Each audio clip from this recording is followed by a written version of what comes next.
আদ্র, তুমি তো জানো আমাদের এই টিমটার মধ্যে সবচেয়ে বেশি বিশ্বাস ভরসা করতে পারি আমি তোমার উপর। জি স্যার, আমি সেটা জানি। তোমাকে এখানে কেন ডেকে নিয়ে এসেছি সেটা কি তুমি জানো? না স্যার, আপনি এখনও আমাকে কোনো কিছু বলেননি। শুধু বলেছিলেন আমার সাথে ইম্পর্ট্যান্ট কথা আছে, সেই জন্য আমি ওইদিকে লেট না করে আপনার কাছে চলে এসেছি। গুড। তোমাকে এখানে ডেকে আনার কারণ আমাদের টিমকে একটা গোপন মিশনের দায়িত্ব দেওয়া হয়েছে। এখন আমি ওদের কারোর উপর এতটা ভরসা করতে পারি না যতটা ভরসা আমি তোমার উপর করতে পারি। জি স্যার, আমি বুঝতে পেরেছি এমনই কোনো কিছু হবে। এখন আপনি যদি এটা ভালো করে বুঝিয়ে বলতেন তাহলে আমার জন্য সুবিধা হতো বোঝার জন্য। হ্যাঁ, তোমাকে সব কিছুই বলবো। আমেরিকায় বসে থেকে কেউ একজন বাংলাদেশের সরকার চেঞ্জ করার চেষ্টা করে যাচ্ছে। মানে এই সরকারকে রাখতে চাচ্ছে না ওরা, এবং এর সাথে বাংলাদেশ থেকে মেয়েদেরকে নিয়ে যাচ্ছে। শুধু বাংলাদেশ থেকে নয়, এশিয়ার বিভিন্ন দেশ থেকে মেয়েদেরকে নিয়ে যাচ্ছে, কিন্তু কোন দেশের প্রশাসন ওকে ধরতে পারছে না। সেজন্য বাংলাদেশ সরকার বিশেষ করে আমাদেরকে মিশনের দায়িত্বটা দিয়েছে। খুব সাবধানতার সাথে এবং গোপনে মিশনটা কন্ট্রোল করতে হবে আমাদেরকে। আমি আমাদের টিমকে সবচেয়ে বেশি বিশ্বাস করি তোমাকে, সেজন্য সবার আগে এই কথাটা আমি তোমাকে জানালাম। জি স্যার, আমি সেটা জানি। আপনি আমাকে বিশ্বাস করেন। এখন এই সম্পর্কে কি কি তথ্য আছে আপনাদের কাছে সবগুলো তথ্য আমাকে দিন, আর কখন কি করতে হবে সেটা আমাকে একটু বলে দিবেন, তাহলেই হবে। বাংলাদেশে বসে থেকে কিছুই করা যাবে না, ওইখানে গিয়ে তোমাকে সবকিছু হ্যান্ডেল করতে হবে। তোমার সাহায্যের জন্য কাকে কাকে বেছে নেবে তুমি, সেটা তুমি চয়েস করে নাও। এই টিমের লিডার হবে তুমি একমাত্র। পুরো টিমটাকে তুমি নিজের হাতে কন্ট্রোল করবে। এখন তোমার যা যা লাগবে সবকিছু আমাকে বলো, আমি সবকিছু ম্যানেজ করে দিচ্ছি। যত তাড়াতাড়ি সম্ভব বেরিয়ে পরশু আমেরিকার উদ্দেশ্যে রওনা হও। স্যার, আমার এখন তো যাওয়া যাবে না। আপাতত 2-3 দিন পর যেতে হবে, কারণ বাড়িতে সবাইকে বলে তারপর ম্যানেজ করতে হবে। ওদেরকে বলে নিজেরও একটা প্রিপারেশন আছে, সেটা আপনি ভালো করেই জানেন। আর আমার যা কাছে দরকার পড়বে আমি সবার নাম লিস্ট করে আপনাকে জানিয়ে দেব। ওকে আদ্র, ঠিক আছে। তুমি 3 দিন সময় চেয়েছ যেহেতু আমার কাছে, তাহলে তোমাকে আমি 3 দিন সময় দিলাম। এই 3 দিনের ভিতর কখন কিভাবে তুমি যাবে সবকিছু আমাকে জানিয়ে দিও, তারপর আমি সবকিছুর ব্যবস্থা করে রাখবো। আর হ্যাঁ, যাকে যাকে নিবে খুব ভালো করে ভেবেচিন্তে তারপর ওদেরকে নিজের টিমে নিও। জানো হয়তো এটা খুব সিক্রেট একটা মিশন হতে যাচ্ছে। জি স্যার, আমি সেটা বুঝতে পারতেছি। আপনি এটা নিয়ে চিন্তা করবেন না। আমি খুব সাবধানতার সাথে খুব সিক্রেটলি এটা হ্যান্ডেল করব। আপনি আমাকে এই টপিকটা নিয়ে যত ইনফরমেশন আছে সবগুলো আমাকে দিন, সবগুলো আমি দেখে নিচ্ছি। কারণ এটার মধ্যে জড়ানোর আগে আমি সবকিছু ভালো করে পর্যবেক্ষণ করে নিতে চাই। আদ্রর কথা শুনে স্যার আদ্রকে একটা পেনড্রাইভ হাতে ধরিয়ে দিয়ে বলে উঠলেন, এই যে নাও আদ্র, এই পেন ড্রাইভের মধ্যে তোমার যা যা ইনফরমেশন দরকার আশা করি সব কিছুই আছে এখানে। আর এর বাইরে যদি কোনো কিছু দরকার হয় তাহলে আমাকে বলতে পারো, আমি ম্যানেজ করে দেবো আমার দ্বারা যতটা সম্ভব হয় ততটা। আদ্র আর কথা না বলে পেনড্রাইভটা হাতে নেয়। পেনড্রাইভটা হাতে নিয়ে স্যারের দিকে তাকিয়ে বলে উঠল, আচ্ছা ঠিক আছে স্যার, সমস্যা নেই। আমি বাড়িতে গিয়ে এই পেন ড্রাইভে কি কি ইনফরমেশন আছে সব কিছু আমি দেখে নেব। আচ্ছা ঠিক আছে, তুমি 3 দিন সময় যেহেতু আমার কাছে চেয়েছো, 3 দিনের ভিতর সব কিছু গুছিয়ে নাও। আর হ্যাঁ, আমাদের টিম থেকে কাকে কাকে দরকার হয় কিংবা আমাদের ডিপার্টমেন্ট থেকে কাকে কাকে দরকার হয় আমাকে বলো, আমি সবাইকে ম্যানেজ করে দেবো। ওখানে গিয়ে তো আর তুমি সব কিছু একা একা করতে পারবে না, তাই না? তাই তোমার সহকারী হিসেবে কাকে কাকে নিতে চাও আমাকে জানিয়ে দিও, আমি সবাইকে তৈরি করে রাখবো। আচ্ছা ঠিক আছে স্যার, সমস্যা নেই। আমি আপনাকে রাতের মধ্যে জানিয়ে দেব। আর আমি আমাদের টিম থেকে কাউকে নিতে চাই না, আমাদের টিমের বাইরে থেকে একজনকে নিতে চাই। আশা করি আপনি পারমিশন দিবেন, না করবেন না আমায়। এটা যদি আমাদের মিশনের ভালোর জন্য হয় তাহলে আমি অবশ্যই না করব না। আর তোমার উপর আমার সম্পূর্ণ বিশ্বাস আছে যে তুমি কখনো ভুল মানুষকে চয়েস করবে না। ধন্যবাদ স্যার আপনাকে, আমাকে এতটা বিশ্বাস করার জন্য এবং আমাকে এতটা স্নেহ করার জন্য। এটার যোগ্য তুমি, সেই জন্য তোমাকে বিশ্বাস করি। আমাদের টিমে তো অনেক মানুষই আছে, তোমার মতো কাউকে ভরসা করতে পারি না আমি। Thank you sir. তাহলে আমি এখন আসছি, কেমন? এখন তুমি কোথায় যাবে? মাত্র তো এসেছো, কিছুক্ষণ হলো। একটু রেস্ট করো, তারপর না হয় যাবে। সমস্যা নেই স্যার, এখনই বাড়িতে চলে যাব, সেজন্য আর এখানে বসবো না। দেখি ওই দিকেও তো আমাকে সব কিছু ম্যানেজ করতে হবে। কি কি লাগবে, কি কি প্রয়োজন সব কিছুই আপনাকে জানাবো। আদর, আমি কিন্তু এতটা বোকা নই, বুঝেছো? বোকা হলে আজকে আর আমি এই চেয়ারে থাকতে পারতাম না। আমার যথেষ্ট পারদর্শিতা দেখে আমার সিনিয়র স্যারেরা এখানে আমাকে বসিয়েছে, বুঝেছো? তুমি এখন কোথায় যাবে সেটা আমার অজানা নয়। তারপর আমি জানতে চেয়েছি তোমার কাছে, কিন্তু তুমি আমাকে রং উত্তর দিয়েছো। স্যার আমি জানি আপনি সব কিছু জানেন, তারপরও এটা জিজ্ঞেস করছেন। বাট আমার এখানে এটা বলতে ইচ্ছে হয়নি, অনেক ক্লান্ত, তাও অফিসে যেতে হবে, সেজন্য বললাম যে বাড়িতে যাব।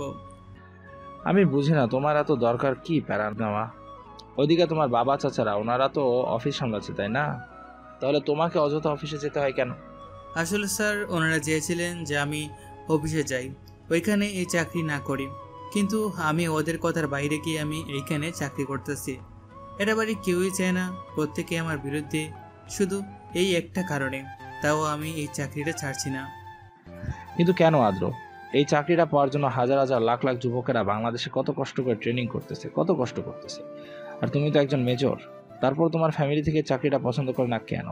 সেসব অনেক কথা স্যার, বলতে গেলে এখন সময় ফুরিয়ে যাবে। শুধু এতটুকু বলতে পারি যে এই চাকরিটার মধ্যে জানা রিস্ক দেখে আমার ফ্যামিলি এই চাকরিটাকে সমর্থন করে না, আর আমিও এই চাকরিটা ছাড়তে পারতেছি না, যার জন্য আমার পরিবারের সাথে আমার একদম নীরব যুদ্ধ চলে। বুঝতে পেরেছি আমি। এখন পুরাটুকু আর কিছু বলতে হবে না তোমাকে। আর হ্যাঁ, এভাবে যেহেতু কষ্ট করতেছো, আশা করি খুব উপরে উঠবে তুমি আদ্র। তোমার কাছ থেকে ভালো কিছু আশা করতেছি ফিউচারে। ধন্যবাদ স্যার। এখন তাহলে আসি, এখান থেকে অফিসে গিয়ে তারপর অফিসের কাজ শেষ করে বাড়িতে ফিরতে হবে। বেশ কিছুদিন যাবৎ বাড়িতে ফিরি না, অফিসে থেকে যাই, না হলে বন্ধুদের বাড়িতে চলে যাই। তাই ভাবতেছি আজকে একটু তাড়াতাড়ি ফিরে যাবো বাড়িতে। ওকে, ঠিক আছে, সাবধানে যেও আর নিজের খেয়াল রেখো। আদ্র যাওয়ার আগে স্যারকে সালাম দিয়ে তারপর সেখান থেকে বেরিয়ে যায়। অফিসে কোয়ার্টার থেকে নিচে এসে নিজের বাইকটা নিয়ে চলে যায় ওদের অফিসে। আদ্র অফিসে গিয়ে নিজের রুমে বসে যতগুলো ফাইল ছিল সবগুলো ফাইলের কাজ করতে থাকে পাশে নিয়ে। একটা ফাইলের কাজ যখনই প্রায় শেষের দিকে তখনই নেয় আদ্রের বাবা এসে আদ্রকে বলল, অর্থ কখন এসেছো তুমি? এতক্ষণ তো তোমাকে দেখতে পাইনি। লাঞ্চ করেছো দুপুরবেলায়? কিছুক্ষণ হয়েছে বাবা এসেছি, সেজন্য দেখতে পাওনি। আর আমি আসার সময় লাঞ্চ করে এসেছি, তোমরা করেছো? বড় চাচা ছোট চাচা ওরা কোথায়? হ্যাঁ, আমাদের জন্য বাড়ি থেকে খাবার পাঠিয়েছিল, তোমার জন্য পাঠিয়েছি, খেয়ে নাও। ওরা ওদের কাজে ব্যস্ত আছে, তোমার চাচারা। না বাবা, এখন খাবো না, আমি অফিস থেকে খেয়ে এসেছি। স্যার আমাকে না খেয়ে ছাড়েনি, তাই এখন আর খিদে নেই। তোমাকে কিছু বলার ছিল, রাতে বাড়িতে আসো, তারপর তোমার সাথে কথা বলবো বসে।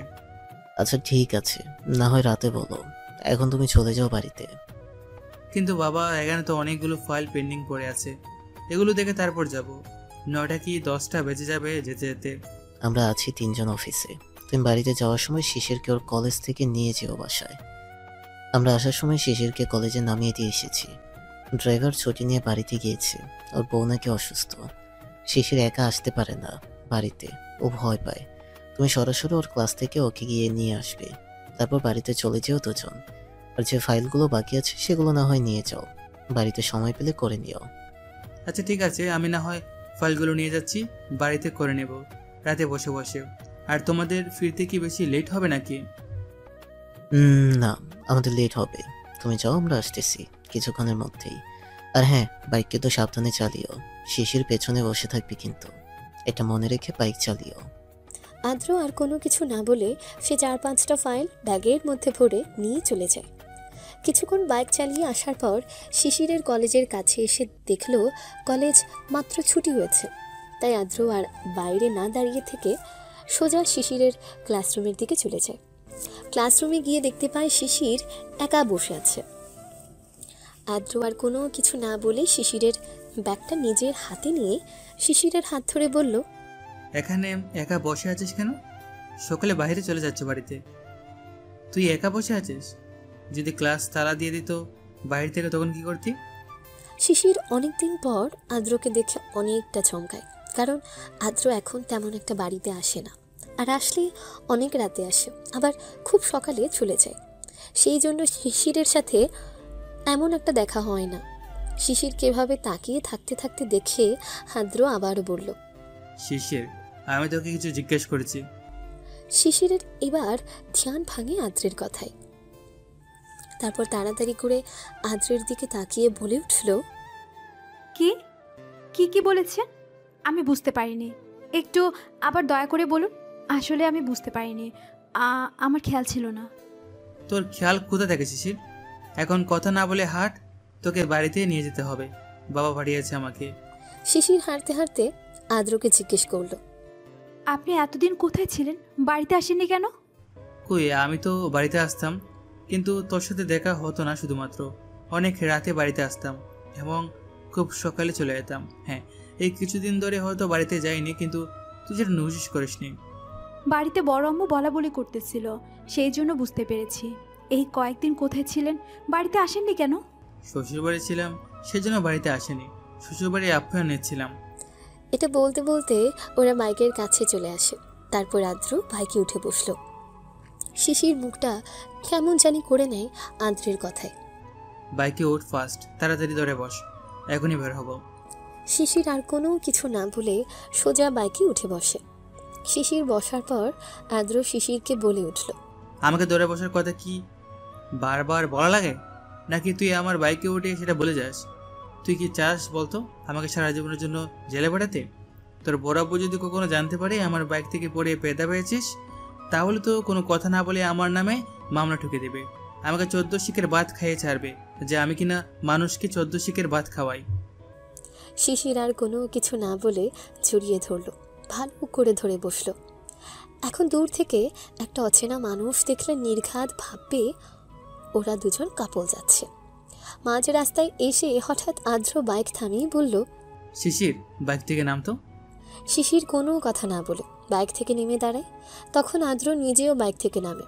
বাইকটা দাঁড় করিয়ে, আচ্ছা, আমরা এখানে দাঁড়িয়ে আছি কেন? এখানে কি কোনো কাজ আছে আপনার? ধরতে পারিস, কাজও আবার নাও। চল, তোকে ফুচকা খাইয়ে নিয়ে আসি, তারপর বাড়িতে যাওয়া যাবে। আদ্রের কথা শুনে শিশির যেন আকাশ থেকে পড়ল। কারণ আদ্র কখনো শিশিরকে ফুচকা খেতে দেয় না। ইভেন ওর ভাই বোন যারা আছে কাউকে খেতে দেয় না। আপনি ফুচকা খাওয়াতে যাচ্ছেন? কেন, তুই কি ফুচকা খেতে চাস না? যদি খেতে না চাস তাহলে চল বাড়িতে চলে যাই, এখানে আর দাঁড়িয়ে লাভ নেই আমাদের। আরে না, খাবো না কেন? আপনি মাঝ রাস্তায় এত কষ্ট করে বাইক দাঁড় করিয়েছেন, এখন এইখান থেকে চলে গেলে এটা কেমন দেখায় না? একেবারে খেয়ে তারপর যাবো এখান থেকে। আসুন। শিশির, তোর বয়স কত এখন? কত আর হবে?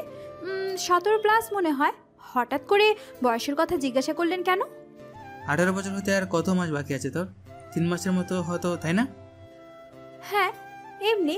কিন্তু হঠাৎ করে যে আপনি বয়সের কথা জিজ্ঞাসা করলেন, কোনো দরকারে নাকি? অনেক দরকার, সেটা তুই 18 বছর হলে বুঝতে পারবি। এখন কথা না বলে বস, আমি ফুচকা অর্ডার দিয়ে আসছি। তারপর আদ্র আর কোনো কথা না বলে ফুচকাওয়ালা মামার কাছে গিয়ে ফুচকা অর্ডার দেয়। ফুচকা আসার পর শিশিরকে ভালো করে খাইয়ে তারপর আবার বাড়িতে চলে আসে। বাড়িতে আসার পর দেখতে পায় দরজার মধ্যে মা দাঁড়িয়ে আছে। আজকে কয়েকদিন পর তুই বাড়িতে ফিরলি বল? তুই বাড়িতে ফিরিস না, এটা কি আমাদের ভয় করে না, টেনশন হয় না? তুই কি এখনো ছোট আছিস যে তোকে এভাবে শাসন করতে হবে, বলে বলে কাজ করাতে হবে? কেন বুঝিস না তুই বাড়িতে না ফিরলে আমাদের টেনশন হয়? আমি রাতে ঘুমাতে পারি না, আবার তার উপর নিয়েছিস এমন এক চাকরি যেটা আমাকে শান্তিতে থাকতে দেয় না, ভাবলেই সব কিছু। আহ মা, তোমরাও না এত কিছু নিয়ে ভাবতে হয় না। আমি এখন বড় হয়েছি, তাই না? আমাকে কেউ কিছু করতে পারবে না। এখানে ভয়ের কিছু নেই, টেনশনের কিছু নেই। আমি তো আর এখন ছোট বাচ্চা নই, তাই না, যে আমাকে কেউ মেরে ফেলে চলে যাবে আর আমি চুপচাপ বসে দেখব।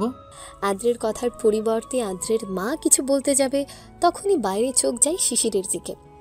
মায়ের তাকানোর দিকে লক্ষ্য করে আদ্র পেছনে তাকিয়ে দেখে শিশিরের দিকে তাকিয়ে আছে। আজকে অফিস থেকে ফেরার এটা একমাত্র কারণ তাড়াতাড়ি। ড্রাইভার নাকি বাড়িতে গিয়েছে, ওনার বউ অসুস্থ, সেই জন্য। বাবা আমাকে পাঠিয়েছে তোমাদের মেয়েকে বাড়িতে ফিরিয়ে আনার জন্য। সাথে আজকে আমাকে অফিস থেকেও তাড়াতাড়ি ছুটি দিয়েছে, তাই আজকে চলে এসেছি। এখন থেকে আম্মু সাইড দাও, আমাকে উপরে যেতে দাও, অনেক টায়ার্ড আমি। আর এটাকে নিয়ে খাও, বাড়িতে কি খাবার অভাব রয়েছে নাকি? শরীরের মধ্যে হাড্ডি ছাড়া আর কিছুই দেখা যায় না। সুইচ অফ, এখান থেকে যা, আর একটা কথাও বলবি না এখানে। তুই শিশির, তুই ওখানে দাঁড়িয়ে কি করছিস? ভিতরে আয়। আর তুই উপরে যেতে যাচ্ছিস, যা, সমস্যা নেই। আজকের পর শুধু বাড়িতে না ফিরলে হয়েছে, তখন তোর একদিন কি আমার একদিন। মা এটা বলার পর আদ্র সেখান থেকে চলে যায়। তার নিজের রুমে, আর শিশির চলে যায় শিশিরের রুমে ফ্রেশ হয়ে আসার জন্য। ফ্রেশ হয়ে এসে খাবার খেয়ে নেয়, আর ওইদিকে আদ্র ফ্রেশ হয়ে গোসল করে একেবারে ঘুমিয়ে পড়ে। সে আজকে অনেক টায়ার্ড, সেজন্য শোয়ার সাথে সাথেই ঘুমিয়ে যায়। সন্ধ্যায় উঠে আবার অফিসের কিছু ফাইলের কাজ করতে থাকে, সেগুলো আসার সময় নিয়ে এসেছিল। রাফি উপরে গিয়ে তোমার আর্ত ভাইয়াকে বলবে আমি ডাকতেছি, তাড়াতাড়ি যেন নিচে আসে, লেট না করে। আচ্ছা ঠিক আছে বড় আব্বু, আমি যাচ্ছি, এখনই গিয়ে ভাইকে নিচে পাঠাচ্ছে। এটা বলে রাফি সেইখান থেকে দূরে উপরে চলে যায় আদ্রের রুমে। আদ্রের রুমে গিয়ে দেখতে পায় আদ্র ফাইলগুলো গুছিয়ে রাখছে। তখন রাফি আদ্রকে বলল, ভাইয়া তোমাকে বড় আব্বু বলছে নিচে যাওয়ার জন্য, লেট না করতে, আমার সাথে আসার জন্য বলেছে। তুমি এইগুলো কি রাখতেছো ওইখানে? এইগুলো তো আমার স্কুলের খাতার মতো। এগুলো হলো ভাইয়ার অফিসের ফাইল, তোমার স্কুলের খাতার মতোই দেখতে, কিন্তু এগুলো অনেক কাজের, ইম্পর্টেন্ট জিনিস এগুলো। তোমার বড় আব্বু আমাকে ডাকতেছে কেন সেটা কি জানো তুমি?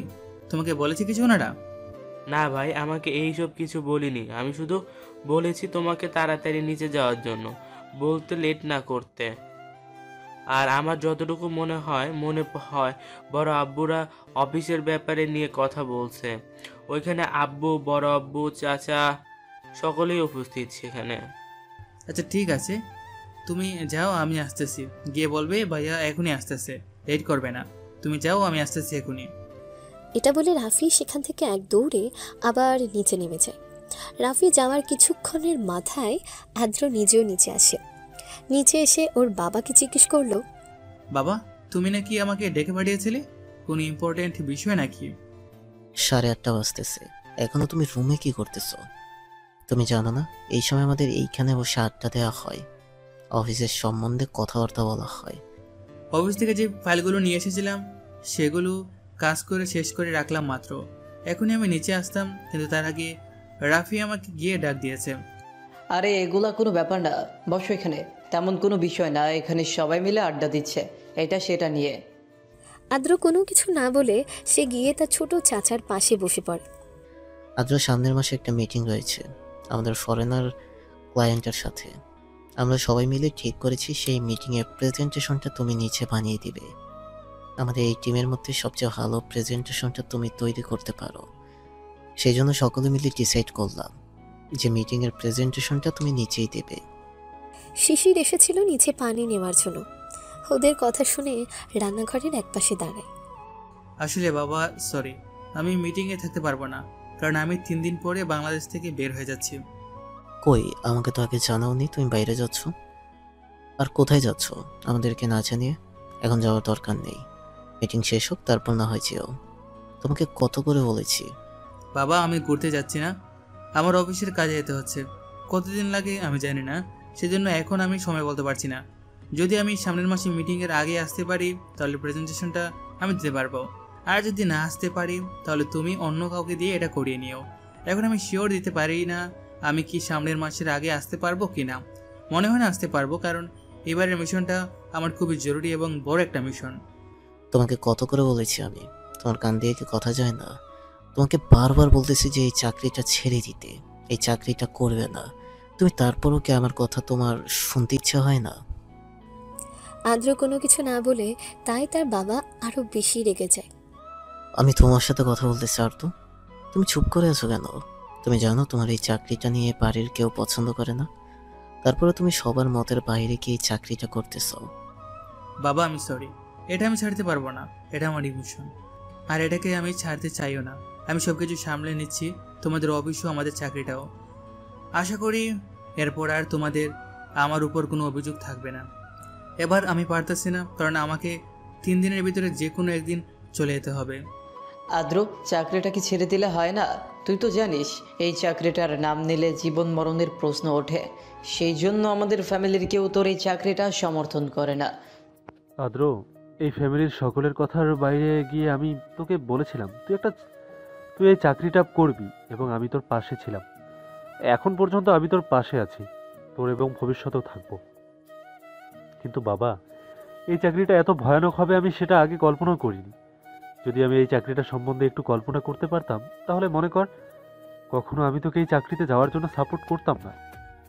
কিন্তু দুর্ভাগ্যবশত এটা হয়ে গিয়েছে। চাচা এটা কিছুই না, বুঝেছো?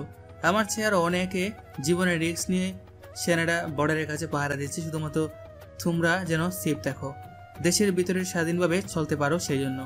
ওরা আন্তর্জাতিকভাবে পাহারা দিচ্ছে, আর আমি না হয় দেশের ভিতরে অভ্যন্তরীণভাবে তোমাদেরকে সাহায্য করব। ওরাও তো কোনো না কোনো মায়ের সন্তান, কোনো না কোনো পরিবারের সদস্য। ওরা সবাই যদি এরকম চিন্তা করতো তাহলে তো তোমাদেরকে পাহারা দেওয়ার জন্য কোনো মানুষ থাকতো না, কোনো সেনা থাকতো না, তাই না? আদ্রের কথা শুনে এবার শিশির অনেকটা ভয় পায়। আপনাদের ফ্যামিলিগত এত বড় বিজনেস থাকতে উনি কেন শুধু শুধু জীবনে ঝুঁকি নিয়ে এই চাকরিটা করতেছে? আর ওনাকে কিছু বলেই বা কী লাভ? উনি তো বড় আব্বুর কথাও শোনে না, আর আমাদের কথা কী বা শুনবে? শিশির আর কোনো কিছু না ভেবে সেখান থেকে গিয়ে পানি নিয়ে তারপর আবার উপরে চলে যায়। শিশির চলে যাওয়ার পর আদ্রের বাবা আদ্রকে বলল, তাহলে কবে তুমি বাংলাদেশ ছাড়তেছ? 3 দিনের ভিতরে চলে যাব। যাবে, এটা কি একদম ঠিক করে নিয়েছো তুমি, তাই না? দেখুন, আমি এখন চাইলেও থাকতে পারবো না, কারণ আমার দেশের ভালোর জন্য আমাকে যেতে হবে। আমাদের মতো সোলজাররা যদি না থাকে তাহলে আপনাদের মতো মানুষ দেশের ভিতরে শান্তিতে স্বাধীনভাবে দিন কাটাতে পারবে না। সেজন্য আপনাদের মতো মানুষদেরকে ভালো রাখার জন্য, দেশের সাধারণ মানুষদেরকে ভালো রাখার জন্য আমাদের মতো সোলজারদের আত্মত্যাগ করতে লাগে। আচ্ছা, ওই চাকরিটা ছেড়ে দিলে কি হয় না আদ্র? আমাদের ফ্যামিলির কেউই তো চায় না তুই এই চাকরিটা কর। এই চাকরিটাতে কতটা রিস্ক সেটা আমাদের ফ্যামিলির সবাই জানে। তারপরেও তোকে না করে, কিন্তু তুই কারো কথাই শুনিস না কেন বলতো? বাড়ির প্রত্যেকটা মানুষ তোর বিরুদ্ধে, শুধু এই একটা বিষয় নিয়ে। আদ্র, দেখ, তোকে এতদিন আমিও কোনো কিছু বলিনি, তোর সব কিছুতে আমি সাপোর্ট করেছি, এখনও করি। বাট এই চাকরিটার মধ্যে জীবনের কতটা রিস্ক সেটা তুই জানিস। আমরাও খুব ভালো করেই জানি এই চাকরিটা কতটা জীবনের। সব কিছু জানার পর আমরা কি করে চুপ করে বসে থাকি, তুই বল। চাচা, আমি আপনাদেরকে আগেও বলেছি, এখনও বলতেছি, আমার লাইফের সবচেয়ে বড় 2টা ইমোশন, তার মধ্যে সেকেন্ড ইমোশনটা হচ্ছে এইটা, আর ফার্স্ট ইমোশনটা এখন আপনাদেরকে জানাইনি। আশা করি খুব শীঘ্রই সেটা আপনাদের কাছে জানাবো। ফার্স্ট ইমোশনটা কি আদ্র, এখন বল শুনি। সেকেন্ড ইমোশনটা তো বললি, কিন্তু ফার্স্ট ইমোশনের কথাটাই বললি না কেন? এটা সময় হয়নি এখনো। সময় হলে তোমাদেরকে চাইতে হবে না। আমার বলার কথা আমি নিজে থেকেই তোমাদের সকলের কাছে পৌঁছে দেব এই কথাটা। যদি তোমরা সহজভাবে মেনে নিতে পারো তাহলে তো আলহামদুলিল্লাহ, আর যদি মেনে নিতে না পারো তাহলে আমাকে অন্য রাস্তা দেখতে হবে। তোমরা একটা জিনিস খুব ভালো করে জানো, যে জিনিসটা আমি একবার নিজের মন থেকে চাই সেটা আমি নিজে যে করি হোক নিজের করে ছাড়ি, হোক সেটা ইচ্ছায় কিংবা অপরজনের অনিচ্ছায়। আদ্রের কথা শুনে বাড়ির মানুষ সদস্যরা কেউ কোনো রিয়াকশন দিল না। এখানে শুধু ওরা 4 জন কথা বলছে, আর বাড়ির গৃহিণীরা রান্নাঘরে কাজ করছে। আদ্রর মা রান্নাঘর থেকে এসে খাবার টেবিলের মধ্যে খাবার সাজিয়ে বলে উঠল, সবাইকে নিয়ে এখানে এসে বসে পড়ো, খাবারের সময় হয়েছে এখন। খাবার সবগুলো টেবিলে সাজিয়ে রেখেছি। আদ্রের মায়ের কথা শুনে আদ্রের বাবা বলে উঠল আদ্রকে, এখন আর তোমাকে বলার মতো আমার কোনো কিছুই নেই। এখন শুধু একটা কথাই বলবো যে তুমি এই বাড়ির বড় ছেলে, এটা সবসময় মাথায় রেখো। নিজের খেয়ালটা নিজের জন্য না হলেও আমাদের জন্য রেখো, কারণ তোমার মা তোমার মুখের দিকে তাকিয়ে বেঁচে আছে। তুমি খুব ভালো করেই জানো আমাদের বিয়ের পর সন্তান হচ্ছে না করে 5 বছর পর তুমি হয়েছ। তুমি হওয়াতে তোমার মা সবকিছু ছেড়ে তোমাকেই শুধু দেখছিল, যত্ন করে বড় করেছে। আশা করি মায়ের কষ্টটা আপাতত বুঝবে। ওইখানে কতদিন থাকতে হবে? এটা এখনো শিওর হয়নি বাবা, ওইখানে যাওয়ার পর বলতে পারবো।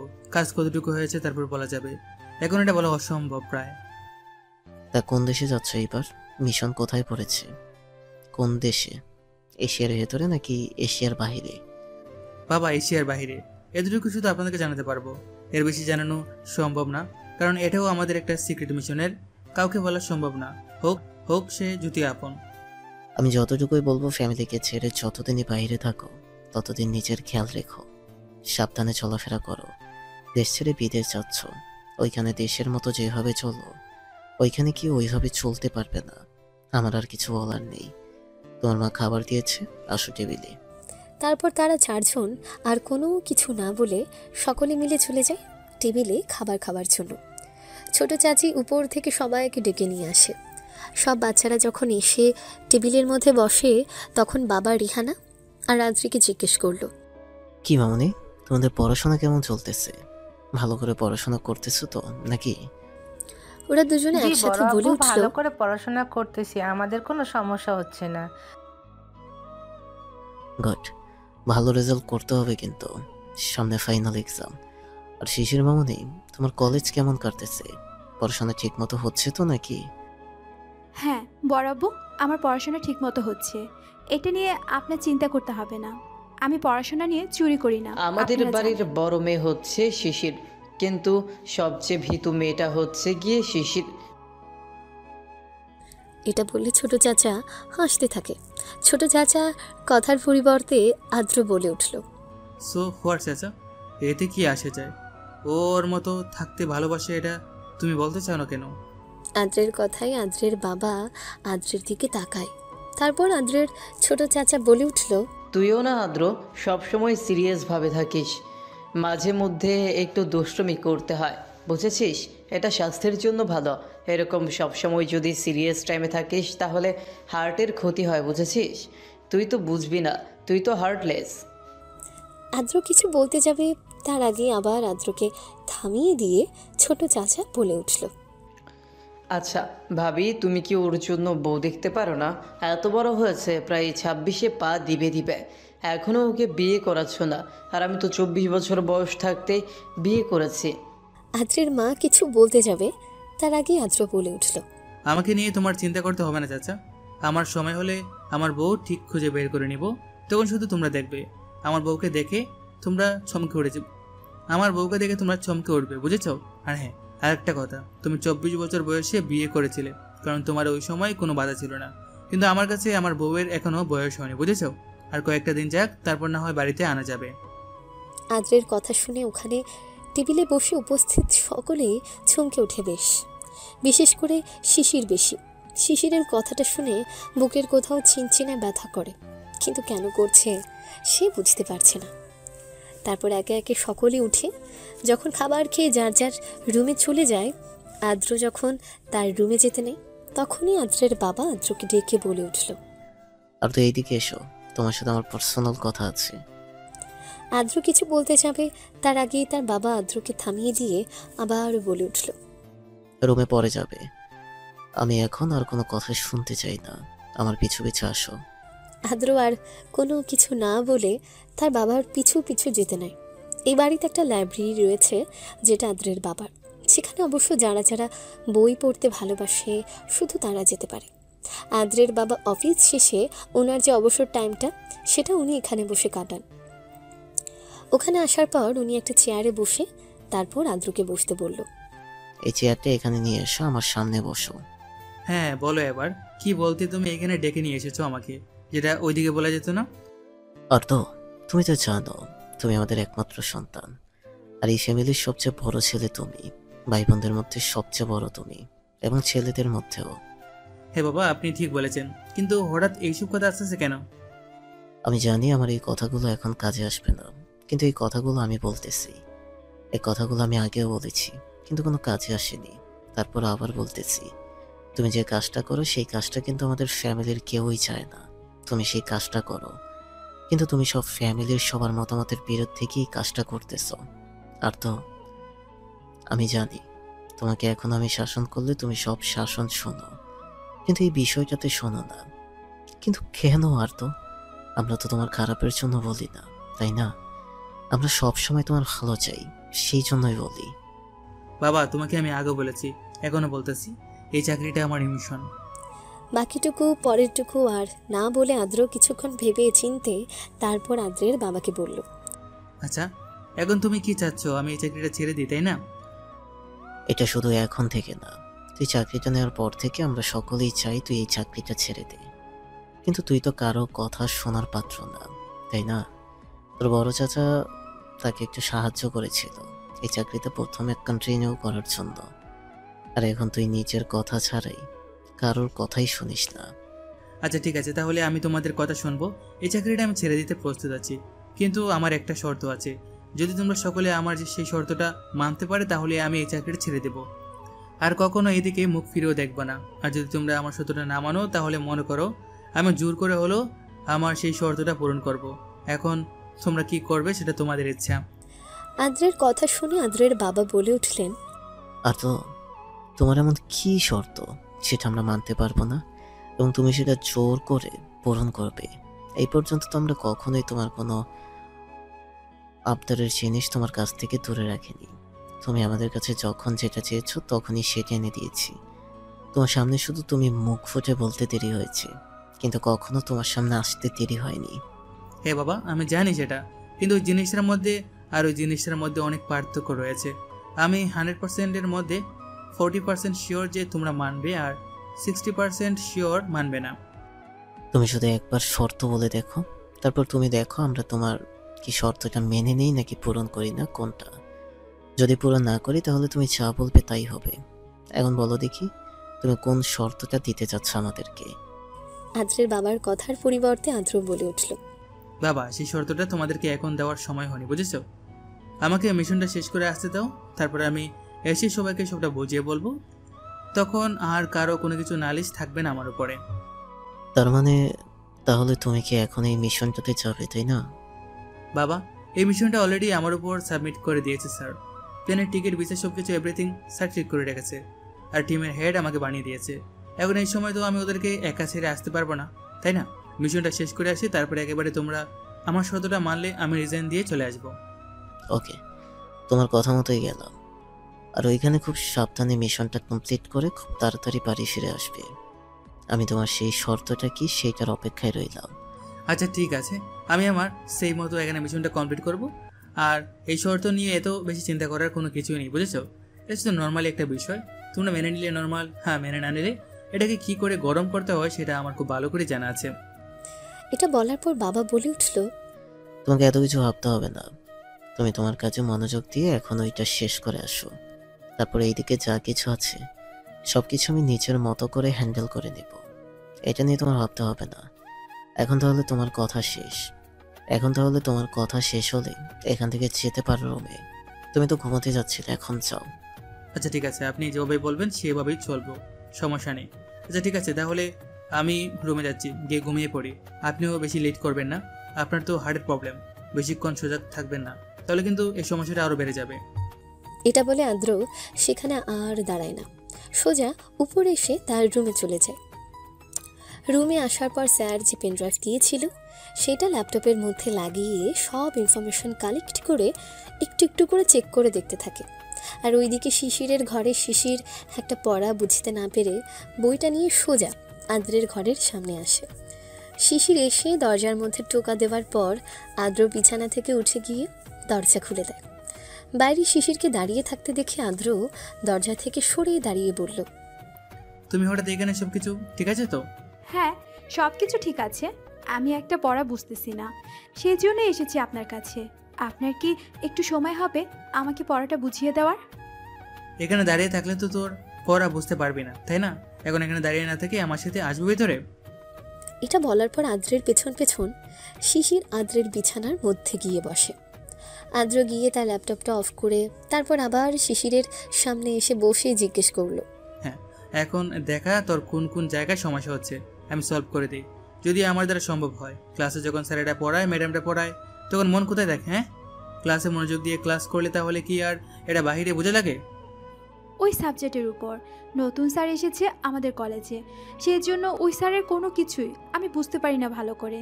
ক্লাসে মনোযোগ দেই ঠিকই, কিন্তু স্যার ভালো করে বোঝাতে পারে না আমার মনে হয়। শিশির এটা বলার পর আদ্র শিশিরের দিকে তাকায়, তারপর আর কোনো কথা না বলে শিশিরকে পড়াটা বুঝিয়ে দেয়। পড়া বোঝানো শেষ হওয়ার পর শিশির যখনই এখান থেকে উঠে চলে যেতে নিবে তখনই আবার আদ্র বলে ওঠে, কিরে, সেখানে এসেছিস আমার পারমিশন নিয়ে, এখন আবার চলে যাচ্ছিস কোনো কিছু না বলি, তাই না? দিন দিন শুধু বেয়াদব হয়ে যাচ্ছিস। আমি শুধু দেখতেছি, কিছু বলতেছি না। এখানে এসেছিস পারমিশন নিয়ে, যাওয়ার আগে পারমিশন নিতে হবে, এটা বলে যাস কেন? মাথায় কোথায় থাকে তোর? খেয়াল মনে থাকে না? আদ্রের কথা শুনে শিশির অনেকটা ভ্যাবাচেকা খেয়েছে, কারণ সে শুনেছে মানুষের পার্সোনাল রুমে ঢোকার আগে দরজার মধ্যে নক করতে হয়, এবং শিশির এটাই করেছিল। এখন যাওয়ার সময় আবার পারমিশন নিতে হয়, এটা তো কখনো কারোর কাছে শোনেনি। আচ্ছা, এখন কি আমি যাবো আদ্র ভাই? এদিকে আস, বিছানার মধ্যে বস, আগের জায়গায় কথা আছে তোর সাথে। শিশির আর কোনো কথা না বলে সোজা আগেই জায়গায় বসে পড়ে, যেখানে বসে পড়াগুলো শিখছিল। এখন না বসলে আদ্র উঠে গিয়ে একটা থাপ্পড় মেরে দিত, সেটা শিশির খুব ভালো করেই জানে। সেজন্য একেবারের কথা দুইবার লাগতে দেয়নি। শিশিরকে এভাবে বসতে দেখে আদ্র বলে উঠল, তুই কি আমাকে ভয় পাস? সত্যি করে বলবি, তোকে কিছু বলবো না। তোকে যা জিজ্ঞেস করছি শুধু সেটার উত্তর দিবি, এর বাইরে আর একটা কথাও বলবি না, কেমন? এখন কথা না বলে উত্তর দে। তুই কি আমাকে ভয় পাস? সত্যি করে বলবি কিন্তু। আদ্রের কথা শুনে শিশির অনেকটা আমতা আমতা করে বলে উঠল, না, আমি তো আপনাকে ভয় পাই না। ভয় পাবো কেন? এখানে ভয় পাওয়ার কি আছে? ভয় পেলে তো আর আপনার কাছে পড়া শিখতে আসতাম না, তাই না? তাহলে তুই আমাকে দেখলে এইভাবে ইগনোর করে চলিস কেন? আমি কিন্তু মিথ্যে কথা পছন্দ করি না শিশির, এটা তুই খুব ভালো করে জানিস, কিন্তু এখন কথা না ঘুরিয়ে বলে ফেল। এইভাবে শিশিরকে চেপে ধরাতে শিশির আর কোনো উপায় না পেয়ে তারপর সত্যি কথা বলে দিল আদ্রকে। আসলে আমি আপনার সামনে আসতে পারি না। আপনার সামনে আসলে আপনাকে দেখলে আমার কেমন কেমন যেন লাগে, সেটা আমি বুঝতে পারি না। সেজন্য আপনার সামনে এতটা আমার আশা হয় না। আচ্ছা ঠিক আছে, এখন যা, তুই গিয়ে পড়তে বস। আর হ্যাঁ, বেশি রাত করবি না, শুয়ে পড়বি কিন্তু। পড়াশোনা দিনের বেলায় করবি, রাতে ঘুমাবি। আচ্ছা ঠিক আছে, তাহলে এখন আমি যাচ্ছি। এইটা বলে শিশির আদ্রের রুম থেকে বেরিয়ে তার রুমে চলে যায়। শিশিরের রুমে একা থাকে, আর রেহানা এবং রাত্রি ওরা দুই বোন একসাথে ওর একই রুমের মধ্যে থাকে। দুই বোন আলাদা আলাদা হলেও ওদের মধ্যে অনেক মিল রয়েছে। এক সমান হওয়াতে, এক ক্লাসে পড়াতে, এক স্কুলে পড়াশোনা করার কারণে। শিশির চলে যাওয়ার পর আদ্র আবারও ল্যাপটপটা ওপেন করে সব ইনফরমেশনগুলো নিজের মাথায় সেট করে নেয়। আদ্র ঘুমায় রাত 1টার সময়। এত রাত পর্যন্ত শুধু সে। সকালবেলা ঘুম থেকে উঠে ফ্রেশ হয়ে একেবারে 8টার আগেই চলে যায় আদ্র। যাওয়ার আগে তার মাকে বলে গিয়েছে তার ইম্পর্ট্যান্ট কোনো কাজ আছে, সেজন্য সে আজকে তাড়াতাড়ি বের হয়ে গিয়েছে। সকালে খাবার টেবিলের মধ্যে তখন আদ্রের বাবা আদ্রের মাকে জিজ্ঞেস করলো, আর্দ্র কোথায়? ওকে সকাল থেকে দেখতে পাচ্ছি না। ওকে খাবার খাবে না নাকি এখনো ঘুমোচ্ছে? আদ্র তো বাড়িতে নাই, সেই সকালবেলা চলে গিয়েছে। আজকে নাকি তার কি ইম্পর্টেন্ট কাজ আছে, সেগুলো শেষ করতে। শুনলাম ও নাকি দেশের বাইরে চলে যাচ্ছে কিছুদিনের জন্য ঘুরতে। ভাবি, তোমার ছেলে ঘুরতে যাচ্ছে না, তোমার ছেলে মিশনে যাচ্ছে। তোমাকে মিশনের কথা বললেই তুমি দিবে না, সেই জন্য তোমাকে ঘোরার কথা বলেছে। ছোট চাচার কথা শুনে আদ্রের মা আটকে ওঠে। তাহলে ও আমাকে শুধু শুধু মিথ্যে বললো কেন? আর তোমরা ওকে না করতে পারলে না? আমরা কি আর চেষ্টা কম করেছিলাম? কিন্তু ও তো আমাদের কথা শোনে না, তাই না? সকলে ওকে বুঝিয়েছিল, কিন্তু কারো কথা শুনবে না। ওর একটাই মাত্র কথা, ও এই চাকরি করবে তো করবে। এই চাকরিটা নাকি ওর ইমোশন, সেটা ছাড়তে পারবে না। মা এবার আদ্রের বাবার দিকে তাকিয়ে বলে উঠল, আপনি একটু আদ্রকে বুঝিয়ে শুনিয়ে দেখেন না, রেখে দিতে পারেন কি না? আর ও কোন দেশে যাচ্ছে এটাও তো জানেন না আপনারা। ওর সাথে আমার কথা হয়েছে, এই মিশনটাই ওর জন্য শেষ মিশন হবে। ও বলেছে ওর একটা শর্ত আছে, যদি আমরা সেই শর্ত মেনে নিই তাহলে ও বিনা বাক্যে জব থেকে চলে আসবে। তা কি এমন শর্ত যেটা আমরা শুনলেই শুধু আসবে আর না শুনলে আসবে না? কি এমন শর্ত সেটা বড় কথা নয়, কিন্তু আদ্রকে এই চাকরি থেকে বের করে আনাটাই একমাত্র লক্ষ্য এখন আমাদের পরিবারের। এখন যা বলবে সেই শর্তই মানতে হবে আমাদের, সেটা হোক মা যেমনই হয়েছে। এটা নিয়ে আরে এখন কথা বলা ঠিক হবে না। সবাই যার যার মতো খেয়ে নাও, অফিসের জন্য লেট হয়ে যাচ্ছে। এটা বলে ওরা 3 ভাই খেয়ে তারপর অফিসে চলে যায়। এতক্ষণ শুধু নীরব দর্শকের মতো রেহানা এবং রাত্রি সব কিছু পর্যবেক্ষণ করে গিয়েছে। তারপর সেখান থেকে খাওয়া শেষ করে বাচ্চারা সবাই সবার স্কুলে চলে যায়, কলেজে চলে যায়। আজকে আবারও কলেজ শেষে শিশিরকে নিতে আসে আদ্র। আজকেও আদ্রকে দেখে অনেকটা অবাক হয়। তারপর শিশিরের আদ্রের কাছে গিয়ে জিজ্ঞেস করলো, আপনি আজকেও এসেছেন আমাকে নিতে? আপনি সকালবেলা কোথায় গিয়েছিলেন? বাড়িতে সবাই আপনার খোঁজ করছিল। বড় আব্বুকে তো যাওয়ার আগে বলে যেতে পারতেন, তাই না? আমি সকালবেলা গিয়েছিলাম, খুব ভোরে যাওয়ার আগে মাকে সব কিছুই বলে গিয়েছিলাম। আমি আসতে লেট হবে এটাও বলেছিলাম। মা বলেনি সবাইকে আমার কথা? হ্যাঁ, বড় মা তো বলেছে সবাইকে। আপনি বড় মায়ের কাছে বলে গিয়েছেন, কিন্তু আপনি তো বড় আব্বুর কাছে বলে যাননি, তাই না? আপনার উচিত ছিল বড় আব্বুর কাছে বলে যাওয়ার।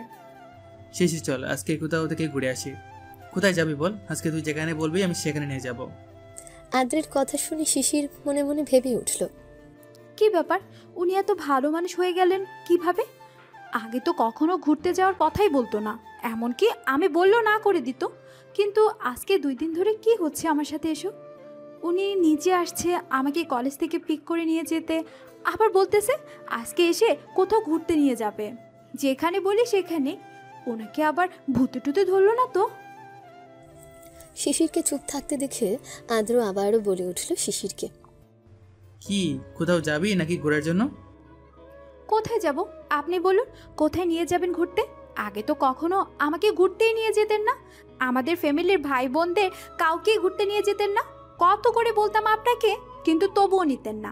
আজকে হঠাৎ আপনার কি হলো বলুন তো? আদ্র শিশিরের কথায় শিশিরের দিকে তাকিয়ে বলে উঠল।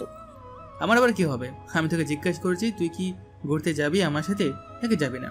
যদি তোর ইচ্ছা মতো কোথাও ঘুরতে যেতে চাস তাহলে আমি নিয়ে যেতে পারি, আর যদি কোথাও যেতে না চাস তাহলে চল তোকে বাড়িতে দিয়ে আসে। শিশির সবসময় ঘুরতে ভালোবাসে, এটা নতুন নয়। আজকে আকাশের চাঁদটা হাতের কাছে পেয়ে আবারও আকাশে ফেরত দিয়ে দেওয়ার মতন মেয়ে শিশির নয়। হ্যাঁ, শিশির হয়তো অনেকটা ভীতু টাইপের মেয়ে, কিন্তু ও ঘুরতে অনেক বেশি ভালোবাসে। সেজন্য শিশির তাড়াতাড়ি করে আদ্রকে বলে উঠল। অবশ্যই যাব, যাব না কেন? আপনি বলছেন আর আমি আপনার কথা শুনবো না, এটা কি করে হয়? তাহলে চলুন যাওয়া যাক। বাড়ি থেকে গিয়ে যাবেন নাকি এখান থেকেই যাবেন? একেবারে ঘোরাঘুরি শেষ করে তারপর বাড়িতে ফিরবো। আমি ফোন করে ওদেরকে বলে দেবো তুই আমার সাথে আছিস। আদ্রের কথা শুনে শিশির বলে উঠল। তার মানে আপনি বাবা, বড় আব্বু ওদের কথায় আমাকে নিতে আসেননি, আপনি নিজে এসেছেন আমাকে নেওয়ার জন্য? শিশিরের কথা শুনে আদ্র শিশিরের দিকে তাকিয়ে বলে উঠল বাইকে উঠতে উঠতে। কেন, আমি এসেছি বলে তুই কি খুশি হসনি? তাহলে বল তুই থাক এখানে, আমি চলে যাচ্ছি। শিশির তাড়াতাড়ি করে আদ্রকে বলে উঠল। আরে না না, তা হবে কেন? আমি তো খুশি হয়েছি আপনি এসেছেন বলে, একটু অবাক হয়েছি, কারণ কখনো তো আপনাকে দেখিনি আমাকে বড় আব্বুর কথা ছাড়া কলেজ থেকে নিয়ে যেতে কিংবা স্কুল থেকে নিয়ে যেতে। তাই আজকে আপনি নিজে নিজে এসেছেন সেটা ভেবেই অনেকটা অবাক হচ্ছি। এটা বলে শিশির আস্তে আস্তে বাইকে উঠেও বসে। শিশিরের কথাটা শুনে আদ্র একটু মুচকি হাসে, তারপর মনে মনে বলে, আরো কত কি বাকি আছে, আর অনেক অবাক হবে সবকিছু জানার পর। তুই কথা দিলাম আমি তোকে। তারপর আদ্র শিশিরকে নিয়ে ঢাকার সবচেয়ে সুন্দর পার্কগুলোর মধ্যে একটা পার্কে যায়। সেখানে গিয়ে বাইকটা পার্কিং করে। শিশিরের ব্যাগটা নিজের হাতে নিয়ে শিশিরের একটা হাত নিজের হাতে নিয়ে হাঁটতে থাকে পার্কের ভেতরে। হাঁটতে হাঁটতে শিশিরকে বলে উঠল আদ্র। ভালো লাগতেছে এখানে আসে। কি খাবি? ওইদিকে আইসক্রিম আছে, চল তোকে আইসক্রিম কিনে দিই। আচ্ছা ঠিক আছে চলুন। তারপর আইসক্রিমওয়ালা মামার কাছে গিয়ে আদ্র একটা কোন আইসক্রিম নেয়, আর সাথে সাথে কাপ আইসক্রিম নেয় কয়েকটা। কোন আইসক্রিমটা শিশিরের হাতে দিয়ে সেই কাপ আইসক্রিমগুলো আদ্র হাতে নিয়ে হাঁটতে থাকে। শিশির হাঁটতে হাঁটতে খেতে খেতে আদ্রকে বলে উঠল, আপনি খাবেন না আইসক্রিম? নিন এখান থেকে খান। এইটা বলে শিশির বুঝতে পারল কত বড় বোকামি করেছে সে, কারণ শিশিরের অর্ধেক খাওয়া কোন আইসক্রিমটা। বুঝে জিজ্ঞেস করলো খাবে কি না। শিশির যখনই হাতটা নিজের কাছে নিয়ে আসতে যাবে তখন ওকে অবাক করে দিয়ে আদ্র সে আইসক্রিম থেকে যেখান থেকে শিশির খেয়েছিল সেইখান থেকে খেয়ে নেয়। আমি এসব বাইরের খাবার খুব কমই খাই, আইসক্রিম আমার পছন্দ না। তুই যেহেতু এত ভালোবাসে দিয়েছিস তাহলে ফিরিয়ে দেখি করি আমি। এটা আমার খাওয়া আইসক্রিম ছিল, আমি বুঝতে পারিনি, ভুল করে আপনাকে সেধেছিলাম। আপনি আমার খাওয়া আইসক্রিম থেকে খেয়ে নিলেন, এতে আমার বাইট দেওয়া ছিল। তাতে কি হয়েছে? এসব আমি ভাবি না, বুঝেছিস? তুই খেয়েছিস, আমি খেতে পারবো না, এটা কোথাও লেখা আছে? শিশির আমতা আমতা করে বলে উঠল, কোথাও লেখা নেই, কিন্তু একজনের খাওয়া জিনিস তো অন্যজন খায় না, তাই না? আমি সেই জন্য বলেছি যে আপনি আমার অর্ধেক খাওয়াটা খেয়েছেন, সেই জন্য বললাম আর কি। শিশিরের কথা শুনে আদ্র স্পষ্টভাবে শিশিরকে বলল, এটা দেখে আমি খেয়েছি বলে কি তোর এখন অসুবিধা হচ্ছে? তাহলে এটা ফেলে দে, আমি নতুন করে কিনে দিচ্ছি। এগুলো খা, আমিও আরেকটা কিনে নিয়ে আসছি কোন আইসক্রিম। আদ্রের কথা শুনে শিশির তাড়াতাড়ি করে আদ্রকে থামিয়ে দিয়ে বলল, আরে না না, আপনি ভুল করছেন, আমি ওগুলো মিন করে বলিনি ভাইয়া। আমি তো বলেছিলাম শুধু প্রথমে ওইটা আমার খাওয়া ছিল, সেজন্য আপনি খেয়েছিলেন। আমার খাওয়াটা ওইটাই বলেছিলাম। এটা বলে শিশির আর কোনো কিছু না বলে আইসক্রিমটা তাড়াতাড়ি করে খেতে থাকে। তারপর 2-3 কামড় খেয়ে আবারও আদ্রকে উদ্দেশ্য করে বলে উঠল শিশির, এই দেখেন, আপনি যেখান থেকে খেয়েছিলেন আমিও সেখান থেকে খেলাম, দেখেছেন? আমার কোনো অসুবিধা হয়নি, এটা আমার কোনো ব্যাপারই ছিল না। শিশিরের এমন কাণ্ডে আদ্র অন্যদিকে মুখ বাঁকিয়ে একটু মুচকি হাসে। তারপর তারা সেখানে বেশ কিছুক্ষণ সময় ঘোরাঘুরি করার পর বিকেল 5টার সময় আবারও বাড়িতে ফিরে আসে। বাড়িতে আসার পর আদ্রের বাবা আদ্রকে জিজ্ঞেস করলো, কিরে, তোদের তো লেট হলো কেন? তোরা কোথায় গিয়েছিলিস? আমার একটা কাজ ছিল অফিসে, ড্রাইভার চার্জ যেহেতু বাসায় নেই, এইখানে নেই, আর তোমরা অফিসে ছিলে, আমি ওর কলেজের সামনে দিয়ে যাচ্ছিলাম, তাই ওকে সাথে করে নিয়েছিলাম। এখন আসার সময় ওকে সাথে করে নিয়ে এসেছি। আরও আগেই চলে আসার কথা ছিল, কিন্তু একটা সমস্যায় পড়ে যাওয়ার কারণে আসতে লেট হয়েছে। আদ্রের এমন মিথ্যে কথা শুনে শিশির আদ্রের দিকে ভালো করে তাকায়। এতে আদ্রের কোনো যায় আসে না। আদ্রের কথার পরিপ্রেক্ষিতে আদ্রের বড় চাচা বলে উঠলেন, আচ্ছা ঠিক আছে, এখন যেহেতু বাড়িতে এসেছিস তাহলে ফ্রেশ হয়ে খেয়ে নিবি, হয়তো অনেক ক্লান্ত তুই। শিশির তোর অফিসে গিয়ে ডিস্টার্ব করেনি তো? আদ্র কিছু বলতে যাবে তার আগে আদ্রকে থামিয়ে দিয়ে আদরের ছোট চাচা বলে উঠল, আহ ভাইয়া, তুমিও না আমাদের শিশির কি দুষ্টুমি করার মেয়ে নাকি? ওর মতো এত ঠান্ডা সহজ সরল মেয়ে তুমি খুঁজে দেখো তো দ্বিতীয়টা পাবে কি না। আমাদের শিশিরের চাইতে বেশি পাকনা এই ছোট দুইটা, বুঝেছ? শিশিরকে পণ্যের মতো বিক্রি করে দিয়ে চলে আসতে পারবে এই দুইটা। রেহানা রাত্রের দিকে উদ্দেশ্য করে বলল, বাবা তুমি কি আমাদেরকে অপমান করতেছো? আরে কি বলো মাম্মি, তোমাদেরকে কেন অপমান করতে যাব? শুধু আমি তো শুধু বললাম আর কি। না তো চাচা, তুমি আমাদেরকে অপমান করছো তাই না? সত্যি করে বলো, এখনই কিন্তু ছোট চাচিকে ডেকে দিব। কাউকে ডাক দেওয়ার প্রয়োজন নেই মাম্মি, আমি তো এটা তোমাদের নামে গুণগান করলাম, বুঝেছ? আমি কেন শুধু তোমাদেরকে অপমান করতে যাব? তোমরা আমার মামুনি না? হয়েছে, এখন বড় আপু আর ভাইয়া ওরা অনেক ক্লান্ত, ওরা ভার্সিটি থেকে আর অফিস থেকে এসেছে, ওদেরকে যেতে দাও, এখানে আটকে রেখো না তোমরা। আর তুই ছোটদের মতো কি এত আবল তাবল শুরু করছিস? তুই বড় হয়ে গিয়েছিস, বৃদ্ধ হয়ে যাচ্ছিস, এখনো তোর এসব বাচ্চা মানায়? এখনো সময় আছে, ঠিক হয়ে যা, ঠিক হতে বেশি কিছু লাগে না। ছোট চাচা কিছু বলতে যাবে তার আগেই আদ্র বলে উঠল, তোমরা বোঝাও তোমাদের বাইকে, বুঝেছো? আর আমি এখন উপরে যাচ্ছি আমার রুমে, এখন খাবো না, খিদে নেই, আসার সময় খেয়ে এসেছি আমরা দুজনে। আর শিশির, তোর যদি ইচ্ছে হয় তাহলে তুই খেতে পারিস। শিশির কোনো কিছু বলল না। আদ্র নিচে আর সেখানে না দাঁড়িয়ে থেকে তার রুমের দিকে চলে যায়। আদ্র চলে যাওয়ার কিছুক্ষণের মাথায় শিশির নিজে ওর রুমে চলে যায়। আদ্র রুমে যাওয়ার সময় আদ্রের বাবা আদ্রের যাওয়ার দিকে তাকিয়ে থাকে আর মনে মনে কিছু একটা ভাবে, কিন্তু সেটা কাউকে বুঝতে দেয় না। ভাইজান, তুমি কি এত এত গভীরভাবে ভাবতেছো? আমাদেরকে বলো একটু শুনি। আরে কিছু না, এমনিতেই। তাহলে চল এখন বাজারে যাওয়া যাক, বাজার করে না আনলে আবার হাত দিবে না খেতে।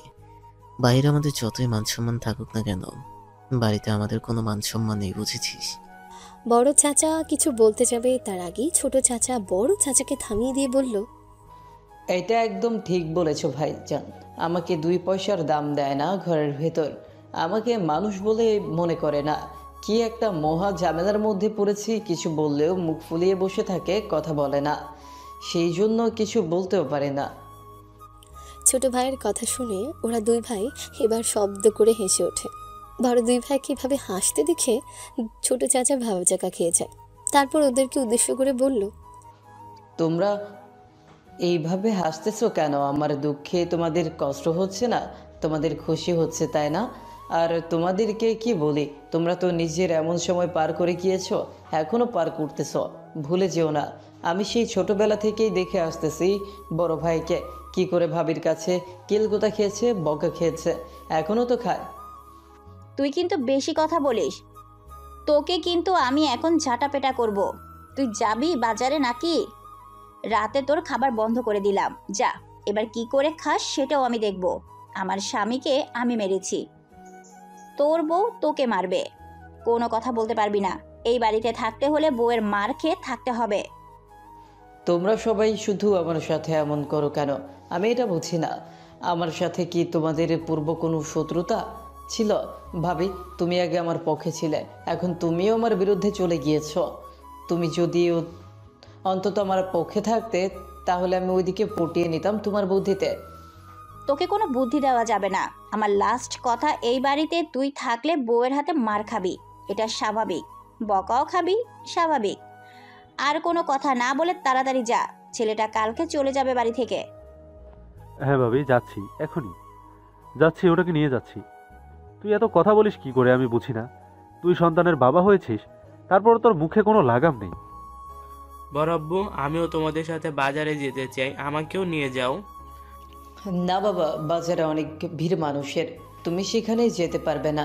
হাতে পায়ে ব্যথা পাবে বাজারে গিয়ে। না বাবা, আমি যেতে চাই, আমাকে নিয়ে যাও। এখন তো আর আমার স্কুল নেই, বিকেল হয়ে গিয়েছে, আমাকে নিয়ে যাও, আমি তোমাদের সাথে যাব। রাফিকে নিয়ে আর কোনো কথা বলিস না। ওকেও তো বাজারটা চেনানো দরকার। ও বড় হচ্ছে, কি করে বাজার করতে হয় সেটা কাউকে বোঝানো দরকার, যেন কোনো সময় কোনো কিছু দরকার পড়লেও সাথে সাথে এনে দিতে পারে। রাফি, বাবা তুমিও চলো আমাদের সাথে, যাও রেডি হয়ে আসো। রাফি আর কোনো কিছু না বলে সোজা চলে যায় রেডি হতে।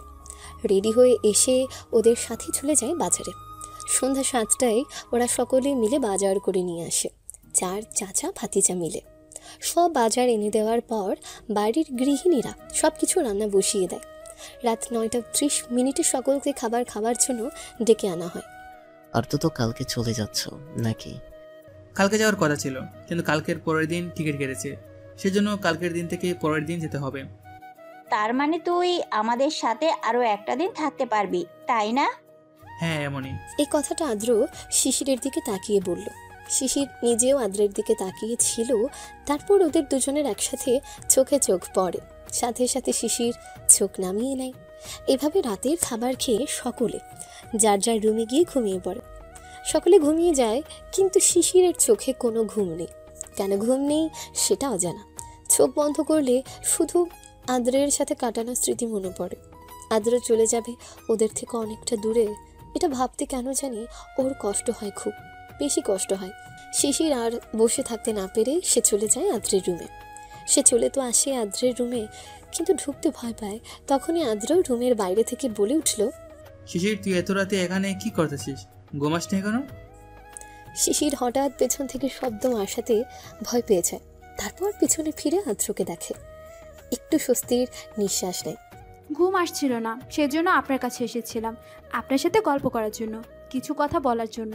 থাকতে পারবো নাকি রুমে চলে যাবো আবারও? আদ্র কোনো কিছু না বলে তার হাতের পানির বোতলটা ওর রুমে ঢুকে একটা টেবিলের উপর রেখে তারপর আবার বাহিরে এসে দরজাটা আটকে দেয়। শিশিরের হাত ধরে বলল, চল ছাদে যাই, ছাদে গিয়ে কথা বলে আড্ডা দেই। শিশির কোনো কিছু না বলে আদরের সাথে পায়ে পা মিলিয়ে চলে যায় ছাদে।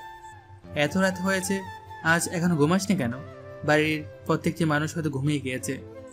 আদ্রের প্রশ্নগুলো শুনে শিশির একটু সাহস করে আদ্রকে বলল, আপনি এখনো ঘুমাননি কেন? আপনি এত রাত পর্যন্ত জেগে আছেন কেন? শিশির ভেবেছিল আদ্র হয়তো ওকে একটা ধমক দেবে, কিন্তু শিশিরকে ভুল প্রমাণিত করে আদ্র এমন কিছুই করলো না, বরং ভালো ব্যবহার করে বলল, কালকে তোকে নিয়ে সারাদিন ঘুরলাম, কোনো কাজই করতে পারিনি অফিসের। এখন বসে সেগুলো শেষ করলাম কাজ করে। তুই কিন্তু ভুলে যাচ্ছিস, আমি তোকে জিজ্ঞেস করেছিলাম তুই এত রাত পর্যন্ত এখনো সজাগ কেন? উল্টু তুই আমার প্রশ্নের উত্তর না দিয়ে তুই নিজে আমাকে প্রশ্ন করছিস। মুখ দিয়ে দিন দিন কথা বের হচ্ছে, একটু বেশি বেশি মনে হচ্ছে। আচ্ছা, আপনি কোথায় যাচ্ছেন আর কবে আসবেন? আমি আসলে কি আর না আসলে কি, আমি বাড়িতে না থাকলে তো তোর আরো ভালো, তোর জন্য। শিশির আদ্রের কথায় আদ্রের দিকে তাকায়, তারপর আদ্রের দিকে তাকিয়ে বলে উঠল, আপনি বাড়িতে না থাকলে আমি খুশি হব কেন? এসব কি বলতেছেন আপনি? শিশির, আমি যতদিন পর্যন্ত বাড়িতে না আসবো ততদিন পর্যন্ত তুই কি আমার মিস করবি? শিশির জানে শিশির আদ্রকে মিস করবে, কিন্তু শিশির এখন সেটা মুখ ফুটে বলছে না। এটা দেখে আদ্র বলে উঠল আবার, বাড়িতে যদি কখনো বাবা চাচা আমি বাড়িতে ফেরার আগে বিয়ের কথা উড়িয়েছেন, তাহলে সরাসরি না করে দিবি ওদেরকে, বিয়ে করবি না এখন। এবার আর শিশির চুপ করে থাকতে পারল না। আদ্রের কথার পরিবর্তে তৎক্ষণাৎ রেগে জিজ্ঞেস করল, কেন কেন এমন করব কেন? আমি তো কখনো বাবা মায়ের কথার বাহিরে যাইনি। আপনি জানেন বড় আব্বুর কথা আমি ফেলতে পারি না। আর বড় আব্বু, বাবা, ছোট চাচা সবাইকে ভয় পায়। ওরা যা বলবে আমাকে তাই করতে হবে, তাই না? আদ্র কোনো কথা না বলেই শিশিরের অনেকটা কাছে গিয়ে শিশিরের কোমরে হাত রাখে, আরেকটা হাতে শিশিরের গালের মধ্যে হাত রেখে বলে উঠল, এত ভয় পেলে চলবে না জান, সামনে আরো অনেক কিছু বাকি আছে। আমি বলেছি তুই এখন বিয়ে করবি না, মানে করবি না এক কথায়। আমি যতদিন পর্যন্ত না ফিরবো এখান থেকে, ততদিন পর্যন্ত এসব কথা বাড়িতে বলে এড়িয়ে যাবি। আর সমস্যা নেই, তোর ফ্যামিলি তোকে বিয়ে দিতে পারবে না, তোর বাবা। তাছাড়া আমি তোর থেকে 1000 মাইল দূরে থাকলেও তোর প্রতিটি খোঁজ খবর রাখা আমার জন্য শুধুমাত্র চুটকির ব্যাপার। আদ্রের এমন ছোঁয়ায় শিশিরের অবস্থা বেগতিক হয়ে যায়। শিশির কাঁপা কাঁপা গলায় বলে উঠল, কি করতেছেন আপনি? আমার কেমন জানি লাগতেছে, ছাড়ুন প্লিজ। এই জীবনে আর আমার থেকে ছাড়া পাবে না। একবার যেহেতু আমার লাইফে ঢুকে গিয়েছিস, অভ্যাস করে নে এখন থেকে এসবে, তাহলে আর পরবর্তীতে সমস্যা হবে না। কি অভ্যাস করে নিতে হবে? আর আপনি কিসের কথা বলছেন এসব? আমার এরকম হুটহাট ছুঁড়োর অভ্যাস করে নে, কারণ এখন থেকে সারা জীবন এইভাবে আমার ছোঁয়া পেয়ে যাবে তোর ছোটো শরীরটায়। শিশির আর কোনো কিছু বলে না। আদ্র এবার শিশিরের কপালে একটা চুমু খেয়ে বলে উঠল, কালকের পরের দিন চলে যাব। কালকে কলেজে যাওয়ার দরকার নেই, কালকে তোকে নিয়ে সারাদিন ঘুরবো। এখন চলে যা নিজের রুমে, আর দেরি করিস না, গিয়ে সরাসরি ঘুমিয়ে পড়। শিশির আর কোনো কথা না বলে সেখান থেকে চলে যায়। শিশির চলে যাওয়ার পর আদ্র আকাশের দিকে তাকিয়ে বলে উঠল, হে আকাশ, আজ তোমাকে সাক্ষী রেখে প্রথমবারের মতো ওকে চুমু খেয়েছি। খুব তাড়াতাড়ি আমি ওকে ম্যানেজ করে নেব। শুধু মিশনটা শেষ করে আসার পালা। তুমি তো সবই জানো বিধাতা, তাকে আমি কতটা চাই। এইভাবে আরও কিছুক্ষণ থেকে নিজেও চলে যায় রুমে এসে আর লেট করে না, কারণ এমনিতে অনেক রাত হয়ে গিয়েছে। এমনিতেও কালকের দিনটা শুধু রয়েছে। কালকে কিছু কেনাকাটা করতে হবে, জামা কাপড় আর শিশিরকে নিয়ে ঘুরতে হবে। জানি না আবার কবে বাংলাদেশে পা রাখতে পারবে। সকালবেলা ঘুম থেকে উঠে একেবারে ফ্রেশ হয়ে 8:30টায় খাবার টেবিলে চলে যায়। খাবার টেবিলে সকলে একসাথে বসে খাবার খেতে তখনই বাবা বলে উঠল, আর তো আজকে কি কোথাও যাবে খাবার খেয়ে?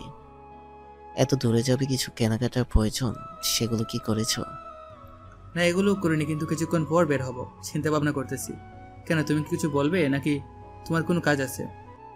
না, আমার কোনো কাজ নেই। আমার আবার কি কাজ থাকবে? আমি তো এমনিতেই শুধু জিজ্ঞেস করলাম যে এখন খেয়ে কি করবে, কেনাকাটা করতে যাবে নাকি অন্য কিছু করবে? কোথাও যাবে? আজকে বন্ধুদের সাথে একটু দেখা করে তারপর কিছু কেনাকাটা সেগুলো করে একেবারে সন্ধ্যা হয়ে বাড়িতে ফিরতে। তুই একা একা সব কেনাকাটা করতে পারবি? আমি কি যাব তোর সাথে? না, তার দরকার নেই, তোমাকে যেতে হবে না, আমি নিজে করতে পারবো। বেশি কেনাকাটা নেই, অল্প কিছু জামা কাপড় কিনবো। তুমি বাবার সাথে অফিসে চলে যেও। আদ্রের কথা শুনে আদ্রের ছোট চাচা আদ্রের কানের কাছে গিয়ে ফিসফিস করে বলল, একটু বল, আমিও ঘুরে আসতাম। অফিস আজকে না হয় ওরা দুই ভাই মিলে করতো, আমি ক্লান্ত হয়ে গিয়েছি। একটু বল না এখন। তার কোনো দরকার নেই, অফিসে যাও। অফিসে অনেক কাজ পড়ে আছে, তোমাদের 3 জন অফিস করার পরও আমাকে অফিসে যেতে হয়। তাহলে বুঝো এখন তোমরা কতটুকু কাজ জানো, কাজ করতে পারো। আমি তোর মতো এত অ্যাক্টিভ না, বুঝেছিস? আমার সংসার আছে, সেই জন্য আমাকে এইসব নিয়ে চিন্তা করতে হয়, তাই অফিসের কাজে এতটা মনোযোগ দিতে পারি না। ওদের কথার মাঝখানে বলে উঠল রাত্রি, ভাইয়া যাওয়ার সময় আমাদেরকে স্কুলকে ছেড়ে দিয়ে যাবে? তুমি তো মনে হয় এখনই বের হবে, তুমি একেবারে রেডি হয়ে এসেছো। তোরা কখন যাবে স্কুলে? বেশি দেরি হবে নাকি? দেরি হলে আমি থাকতে পারবো না, আমি চলে যাব। না ভাইয়া, শুধু খাবারটা খেয়ে গিয়ে ড্রেস পরবো, আর কিছুই না। সব কিছুই গুছিয়ে রেখেছি রাতের বেলায়, তাই না রাত্রি? রাত্রি কোনো কিছু বলার আগে রেহানা বলে দেয়। রেহানার কথায় রাত্রি হ্যাঁ জানায়। তারপর আদ্র বলে উঠল, আচ্ছা ঠিক আছে, তাড়াতাড়ি গিয়ে রেডি হয়ে আয়। আর তোদের বড় বোন কোথায়? ও খাবার টেবিলে নাই কেন? ঘুম থেকে উঠতে পেরেছে নাকি এখনো ঘুমাচ্ছে পরে পরে? আমাদের শিশিরকে এটা বলতে হবে না।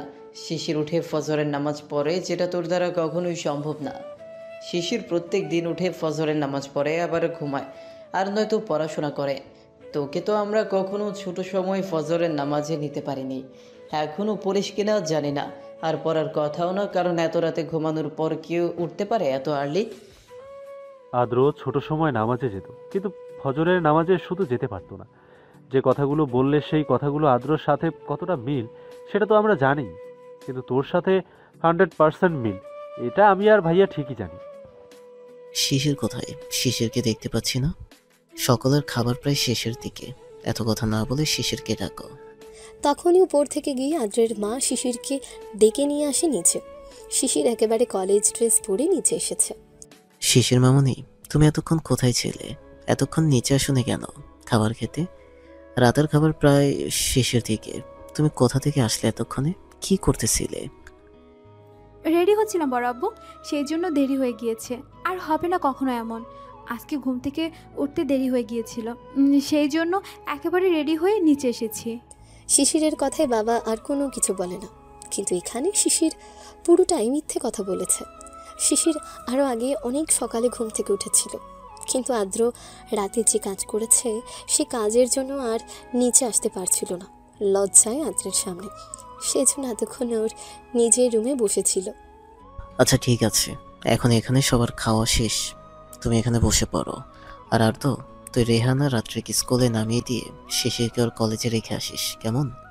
আজকে বাইক নিয়ে যাওয়ার দরকার নেই, বরং গাড়ি নিয়ে যা। ঠিক আছে বাবা, আমি ওকে নামিয়ে দিয়ে আসবো। এখন বলো খাবার খেতে বসতে। মামুনি, তুমি এখানে বসো, আস্তে আস্তে খাবার খেতে থাকো। রাত্রে আর রেহানা তারা দুই বোন রেডি হয়ে বের হলে তারপর তোমাদেরকে নিয়ে বের হবে। তুমি এতক্ষণে খাবার খেয়ে নাও। ঠিক আছে বড় আব্বু। এটা বলে বসে পড়ে শিশির টেবিলের এক চেয়ারে। ততক্ষণে প্রায় সকলের খাওয়া শেষ, সবাই এখান থেকে উঠে গিয়েছে। এখান থেকে উঠে যাওয়ার সময় শিশিরের বাবা শিশিরকে বলে উঠল, শিশির মামুনি, তোমার কাছে টাকা আছে হাত খরচের? অনেকদিন আগে কিছু টাকা নিয়েছিলে, তারপর তো আর তুমি টাকা নাওনি আমার কাছ থেকে। আমার কাছে টাকা আছে, ওইটা আমি খরচ করিনি, এখন দরকার নেই, লাগলে আমি পরে তোমার কাছ থেকে চেয়ে নেব। এই 20 দিন হতে চললো তুমি আমার কাছ থেকে 500 টাকা নিয়েছিলে, এখনো সেই টাকা আছে তোমার কাছে? আর এই টাকা তুমি খরচ করোনি কেন? আমি তো বলেছি যখন খাবার সময় হবে, খিদে পাবে তখনই খেয়ে নেবে। টাকা জমাচ্ছ তাই না? তোমাকে আমি এসব করতে কতবার বারণ করেছি, তারপরও তুমি এসব কেন করো? শিশির তার বাবার কথা শুনে একটু চুপ থেকে তারপর আস্তে আস্তে মিনমিন করে বলল, না বাবা, আমার খিদে পেয়েছিল তখন আমি খেয়েছি, এখন আমার কাছে 400 টাকার মতো আছে। আর আমি বাইরে খাবার কম খাই, সেটা আপনি জানেন। আমি বাড়ি থেকে খাবার নিয়ে যাই, সেই জন্য আমার এত বেশি টাকার প্রয়োজন পড়ে না। তোর ছোট বোন দুটো সম্বন্ধে তোর কোনো আইডিয়া আছে? এই 2টা সপ্তাহে 500 টাকার মতো শুধু খরচ হয় ফুচকা খাবার। তুই এবারের একমাত্র মেয়ে যে কিনা এত হিসেব করে টাকা খরচ করিস। তোদের কোনো হিসাব করার দরকার নেই, বুঝেছিস? এত টাকা পয়সা আমরা কার জন্য আয় করতেছি? তোদের জন্যই তো, তাই না? তাহলে এইভাবে কিপটেমি না করে যখন যেটা ইচ্ছে হয় তখন সেটা খেয়ে নিবি। ছোট চাচার কথা শুনে এবার বাবা বলে উঠল, শিশির ওদের কারোর কথা শুনবে না, বুঝেছ? যখন যেটা ইচ্ছা হবে তখন সেটা খেয়ে নিবে, কিন্তু অযথা টাকা পয়সা নষ্ট করবে না। এটা ইনকাম করতে কিন্তু অনেক কষ্ট হয়। এরকম মানুষ আছে 500 টাকা প্রত্যেক দিন আয় করতে পারে না, অনেক কষ্ট করার পর 500 টাকা আয় করে তারা জানে সত্যিকারের টাকার মূল্য কতটুকু। জি আচ্ছা ঠিক আছে, আমি হিসাব করে টাকা পয়সা খরচ করব। ওদের কথার মাঝখানে শিশির একেবারে আদ্রের দিকে তাকায়। তখনই আদ্রের চোখের মধ্যে চোখ পড়ে। আদ্র এতক্ষণ শিশিরের দিকে তাকিয়েছিল, সেটা বুঝতে পেরে শিশির তাড়াতাড়ি করে নিজের চোখ দুটো নামিয়ে নেয়। তারপর আস্তে আস্তে প্লেটের পুরো খাবারটুকু শেষ করে। ওখানে ওরা দুই বোন নিচে চলে এসেছে, রাত্রি এবং রেহানা। ভাইয়া আমরা তৈরি হয়েছি, এখন চলো তাহলে যাওয়া যাক। দাঁড়া, শিশির আসছে, শিশিরকে নিয়ে যাব। বাবা বলেছে ওকে নিয়ে যাওয়ার জন্য। তোরা দুজন বাইরে যা, গিয়ে আমার গাড়িতে বস। আর হ্যাঁ, দুজন পিছনে বসবে কিন্তু। আদ্রের শেষের কথাটা শুনে দুজন মন খারাপ করে নেয়, কারণ ওরা ভেবেছিল ওদের মধ্যে কেউ না কেউ একজন সামনে বসবে, কিন্তু এখন আদ্র পুরোপুরি না করে দিয়েছে সামনে বসার জন্য। ওরা আর কোনো কথা না বলে সোজা গিয়ে বাইরে গাড়িতে বসে পড়ে। শিশির যখন পুরোপুরি ফ্রেশ হয়ে আসে তখন আদ্র গিয়ে বলল, ব্যাগ দে আমার কাছে। আর এটুকু রাস্তায় আসতে এতক্ষণ সময় লাগে? হাত পানি দিয়ে না ধুয়ে কাপড় মুছে নিতি, তাহলেই তো হতো। আর এত দেরিতে এসেছিস কেন সকালবেলা খাবার খাওয়ার জন্য? আমার ঘুম থেকে উঠতে দেরি হয়েছিল, সেজন্য। ও ওদেরকে বোকা পেয়েছিস, কিন্তু আমি বোকা না, সেটা তুই খুব ভালো করে জানিস। কালকে রাতে আমার চুমোর জন্য তুই সকালবেলা আমার সামনে আসতে চাসনি, সেটা বললেই হয়। শুধু শুধু মিথ্যা কথা বলতেছিস কেন? কালকে রাতে একটা নির্লজ্জের মতো কাজ করেছেন, এখন আবার সেটা মুখ দিয়ে বলতেছেন। আপনার কি কোনো অনুশোচনা নেই? আমার অনুশোচনা থাকবে কেন তুই বলতো? 2 দিন পর হলেও আমি তোকে চুমো খাবো, আজকে থেকে হলেও। সেজন্য এখন আগে থেকে খেয়ে প্র্যাকটিস করতেছি, বুঝেছিস? শিশির আর কোনো কিছু বলে না। হাঁটতে হাঁটতে সোজা গিয়ে গাড়ির কাছে যায়। তারপর গিয়ে দেখে পেছনের সিটে ওরা 2 বোন বসে আছে। শিশিরকে দেখে রাত্রি বলে উঠল, এতদিন দেখে এসেছি ভাইয়া তোমার সাথে ভালো করে কথাই বলে না, এখন দেখছি ভাইয়া তোমার জন্য সামনের সিট রাখে। এখন তো মনে হচ্ছে ভাইয়ার বোন শুধু তুমি নিজেই একা, আমরা কোনো কিছুই হয় না, তাই না রেহানা? হ্যাঁ, অনেকটা এমনই। আপু তুমি সামনে বসো, নয়তো ভাইয়া আবার এসে আমাদেরকে কেলানি দিবে। আই, তোদের মুখ থেকে এসব কি ভাষা বের করতেছিস? হ্যাঁ, তোদেরকে একসাথে গার্লস স্কুলে পড়তে দেওয়ায় এইটাই ভুল হয়েছে, তাই তোদের মুখের এই অবস্থা হয়েছে। মুখের ভাষা ঠিক করবি, নয়তো আমি কিন্তু বড় আব্বুকে বলে দিব তোদের কথা। কি বলবে তুমি আমাদের কথা? তোমার মুখ দিয়ে এসব ভাষা উচ্চারণ করতে কি কষ্ট হয় না আপু? তোমাকে আর কষ্ট করতে হবে না, শুধু শুধু বড় আব্বুর সামনে গিয়ে এখন কথা না বলে সামনে বসে পড়ো। যদি ভাইয়া এসে দেখে তুমি বাইরে দাঁড়িয়ে আছো না, তাহলে আবার আমাদের সাথে ঝামেলা করবে। শিশির আর কোনো কিছু না বলে সামনে ড্রাইভিং সিটের পাশের সিটের দরজাটা খুলে বসে পড়ে। শিশির বসার সাথে সাথে আদ্র এসে ড্রাইভিং সিটে বসে পড়ে। শিশিরের কলেজ ব্যাগ আদ্রের হাতে দেখে রাত্রি এবং রেহানা দুজনের দিকে তাকিয়ে অবাক হয়ে যায়। তোকে কি সিট বেল্ট লাগাতে বলতে হবে? আমার কথা না শুনলে কি তোর ভালো লাগে না, তাই না? আমার দিকে না থেকে সিট বেল্ট লাগানো যায়। শিশির আর কোনো কথা বলে না, না বলেই সিট বেল্ট লাগিয়ে নেয়। পেছন থেকে রাত্রি বলে উঠল, ভাইয়া তুমিও না কেন যে আপুকে সামনের সিটে বসাতে গেলে? আপুকে সামনের সিটে বসতে পারে, দেখো না সিট বেল্ট লাগেনি। তোকে পিছনে বসে পাকনামি করার জন্য বলিনি, চুপচাপ বসে থাক। আর একটা কথা যদি বের হয়েছে মুখ দিয়ে, তাহলে এখানে নামিয়ে দিয়ে চলে যাব। শিশির, তোর বড় সেটা কি তুই ভুলে গিয়েছিস? সরি ভাইয়া, আসলে একটু মজা করেছিলাম, তুমি সিরিয়াসভাবে নিয়ে নেবে সেটা বুঝিনি। সব কিছু নিয়ে মজা করবি ঠিক আছে, কিন্তু কখনো শিশিরকে নিয়ে মজা করবি না আমার সামনে, এটা মাথায় রাখিস। আচ্ছা ঠিক আছে ভাইয়া, মনে থাকবে আমার। আদ্র আর কোনো কিছু না বলে সোজা রাত্রিদের স্কুলের সামনে চলে আসে। এই স্কুল থেকে একসময় শিশির পড়াশোনা করে গিয়েছে। এই গার্লস স্কুলে এখন ওরা 2 বোন পড়াশোনা করছে। গার্লস স্কুলের সামনে গাড়িটা থামানোর পর যখনই ওরা 2 বোন গাড়ি থেকে নামতে যাবে, ঠিক তখনই আদ্র বলে উঠল, ওয়েট 1 মিনিট। এটা বলে আদ্রের মানিব্যাগ থেকে 2 500 টাকা নোট 2 বোনের হাতে ধরিয়ে দিয়ে বলে, এটা দিয়ে ফুচকা খেয়ে নিস তোরা 2 বোন মিলে। আর হ্যাঁ, এটা কিন্তু আমি বকা দিয়েছি বলে দেইনি। শিশিরকে কখনো আমার সামনে ওকে নিয়ে মজা করবি না, যা ইচ্ছা কর, আমি কিছু বলবো না। তোদের বয়সটাও এখন দুষ্টুমি করার মতো, ঠিক আছে? যা, সাবধানে থাকবি, আর ছুটির আগে বের হবে না। আচ্ছা ঠিক আছে ভাইয়া, আমাদের কাছে টাকা ছিল, এখন তুমি যেহেতু খুশি হয়ে দিয়েছো তাই আর ফিরিয়ে নিয়ে নিলাম। ফিরিয়ে দিলে তো মন খারাপ করবে, সেজন্য। হয়েছে তোর, আর পাকা কথা বলতে হবে না। চুপচাপ সোজা স্কুলের ভিতরে ঢুকবি। আমি এখানে বসে দেখবো, তোরা যতক্ষণ পর্যন্ত না ক্লাসে ঢুকবি ততক্ষণ পর্যন্ত আমরা এখানে দাঁড়িয়ে থাকবো। ঠিক আছে ভাইয়া, তোমরা দেখো, আমরা এখনই চলে যাচ্ছি। এই রাত্রি চল তাড়াতাড়ি যাই, ভাই এখানে বসে আছে। আমরা ক্লাসে ঢোকার পর ভাইয়ারা এখান থেকে যাবে, চল তাড়াতাড়ি যাই। এটা বলে ওরা 2 বোন গাড়ি থেকে নেমে বের হয়ে চলে যায়। যতক্ষণ পর্যন্ত না ওরা 2 বোন ক্লাসের ভেতরে ঢুকে, ততক্ষণ পর্যন্ত বাইরে দাঁড়িয়ে থাকে ওদের গাড়ি। ওরা যখনই ক্লাসে ঢুকে যায় তখনই আদ্র শিশিরকে বলে উঠল, কালকে রাত্রে কি বলেছিলাম তোর মনে নেই? তাহলে কলেজে ড্রেস করে আসলি যে? কলেজ ড্রেস পরে যদি না আসতাম তাহলে বাড়িতে সবাই এক এক করে প্রশ্ন করতো, তখন আমি কি বলতাম ওদেরকে? আমি তো আপনার মতো বেপরোয়াভাবে চলতে পারি না, তাই না? শিশিরের কথা শুনে আদ্র একটা মুচকি হাসি দিল। তারপর হাসতে হাসতে বলে উঠল, তার মানে তোর মনে ছিল, তাই না? আমি বেপরোয়াভাবে চলি, তাই না? আর তুই যে বাড়িতে সবাইকে মিথ্যে কথা বলে আসলি। আমি কোথায় মিথ্যে কথা বলে আসলাম? আমি তো মিথ্যে কথা বলিনি। আর কি মিথ্যে কথা বললাম আমি ওদের? ছোট চাচা বলে তুই নাকি অনেক সহজ সরল মেয়ে, তোকে নাকি ছোট 2টা কয়েকবার বিক্রি করে দিয়ে চলে আসতে পারবে, তারপরেও তুই বলতে পারবি না। এখন তো দেখতেছি কাকা যা বলেছে তার উল্টো পুরোটাই। কি সুন্দর করে বাড়িতে বলে আসলি কলেজে যাবি, অথচ যাচ্ছিস ঘুরতে। কোথায় আমি মিথ্যা কথা বলে এসেছি? আমি তো কলেজের জন্য এসেছি, কিন্তু আপনি আমাকে ঘুরতে নিয়ে যাবেন বলেছেন, সেই জন্যই তো আমি আপনার সাথে যাচ্ছি। আর না হলে আমি কখনো যেতাম না কারোর সাথে এভাবে ঘুরতে। তাহলে কেন যাচ্ছিস আমার সাথে? চল তোকে কলেজে দিয়ে আসি। আমিও কেনাকাটা করতে যাব, তোকে নিয়ে ঘুরতে যাব না আজকে। আর কালকে তো চলে যাবো বাংলাদেশ থেকে। না, আমি কলেজে যাব না আজকে, ভালো লাগতেছে না, আজকে ক্লাস করব না। কেন, শরীর খারাপ নাকি? ক্লাস না করলে চল তোকে বাড়িতে দিয়ে আসি। তারপরও আমার অনেক কাজ আছে, সে কাজগুলো করব। কেন আমার সাথে এমন করতেছেন? আমি কি করেছি? আপনি তো বলেছিলেন আমাকে ঘুরতে নিয়ে যাবেন, তাহলে এমন করতেছেন কেন? আর আপনি চলে যাবেন সেটা আমি জানি, তাহলে বারবার এটা আমার সামনে বলার কারণটা কি? যে বলে তার সাথে কি ঘুরতে চলে যাবি, আর আমি চলে যাব ভেবে কষ্ট হচ্ছে নাকি? আমি কি পাবলিকের জিনিস নাকি যে আমি সবার সাথে ঘুরতে যাব? আর সবাই কি রাত বেরোতে এসে আমাকে চুমু খায় ছাদের মধ্যে? জান, এখন তো লজ্জা কোথায় যাচ্ছে? এভাবে লজ্জা ভাঙতে শেখেন, সামনে আর কত কিছু করবো তোকে। আচ্ছা, কালকে রাত্রের এটা কি ঠিক হয়েছিল?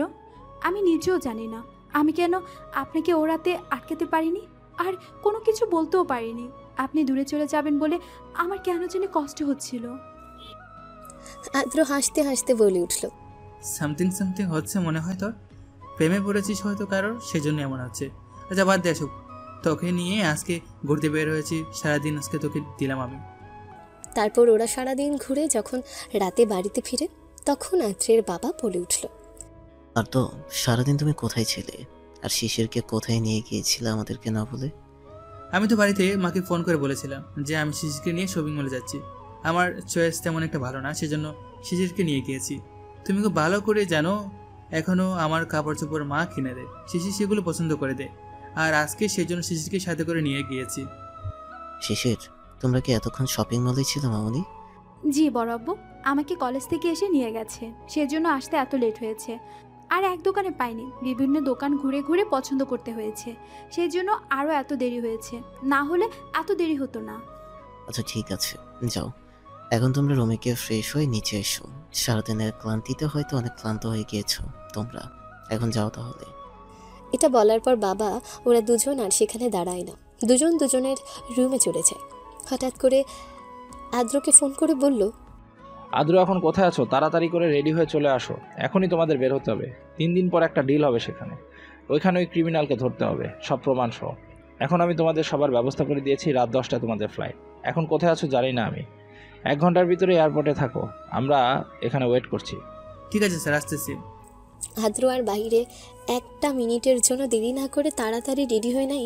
তারপর ও কাঁধে একটা কাঁধ ব্যাগ ঝুলিয়ে বেরিয়ে পড়ে। আদ্রকে এভাবে নিচে আসতে দেখে আদ্রের বাবা বলে উঠল, আদ্র, কোথায় যাচ্ছ তুমি এইভাবে ব্যাগ কাঁধে ঝুলিয়ে নিয়ে? বাবা, আসলে স্যার আমাকে এখন ফোন করে বলেছে এখনই আমাকে বের হতে হবে।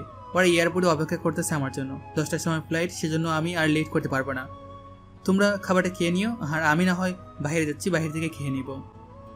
আদ্রের কথা শুনে তার বাবা এবং চাচারা কিছু বলে না, কারণ ওরা জানে আদ্রকে যেতেই হবে আজকে, না হলেও কালকে যেতেই হবে।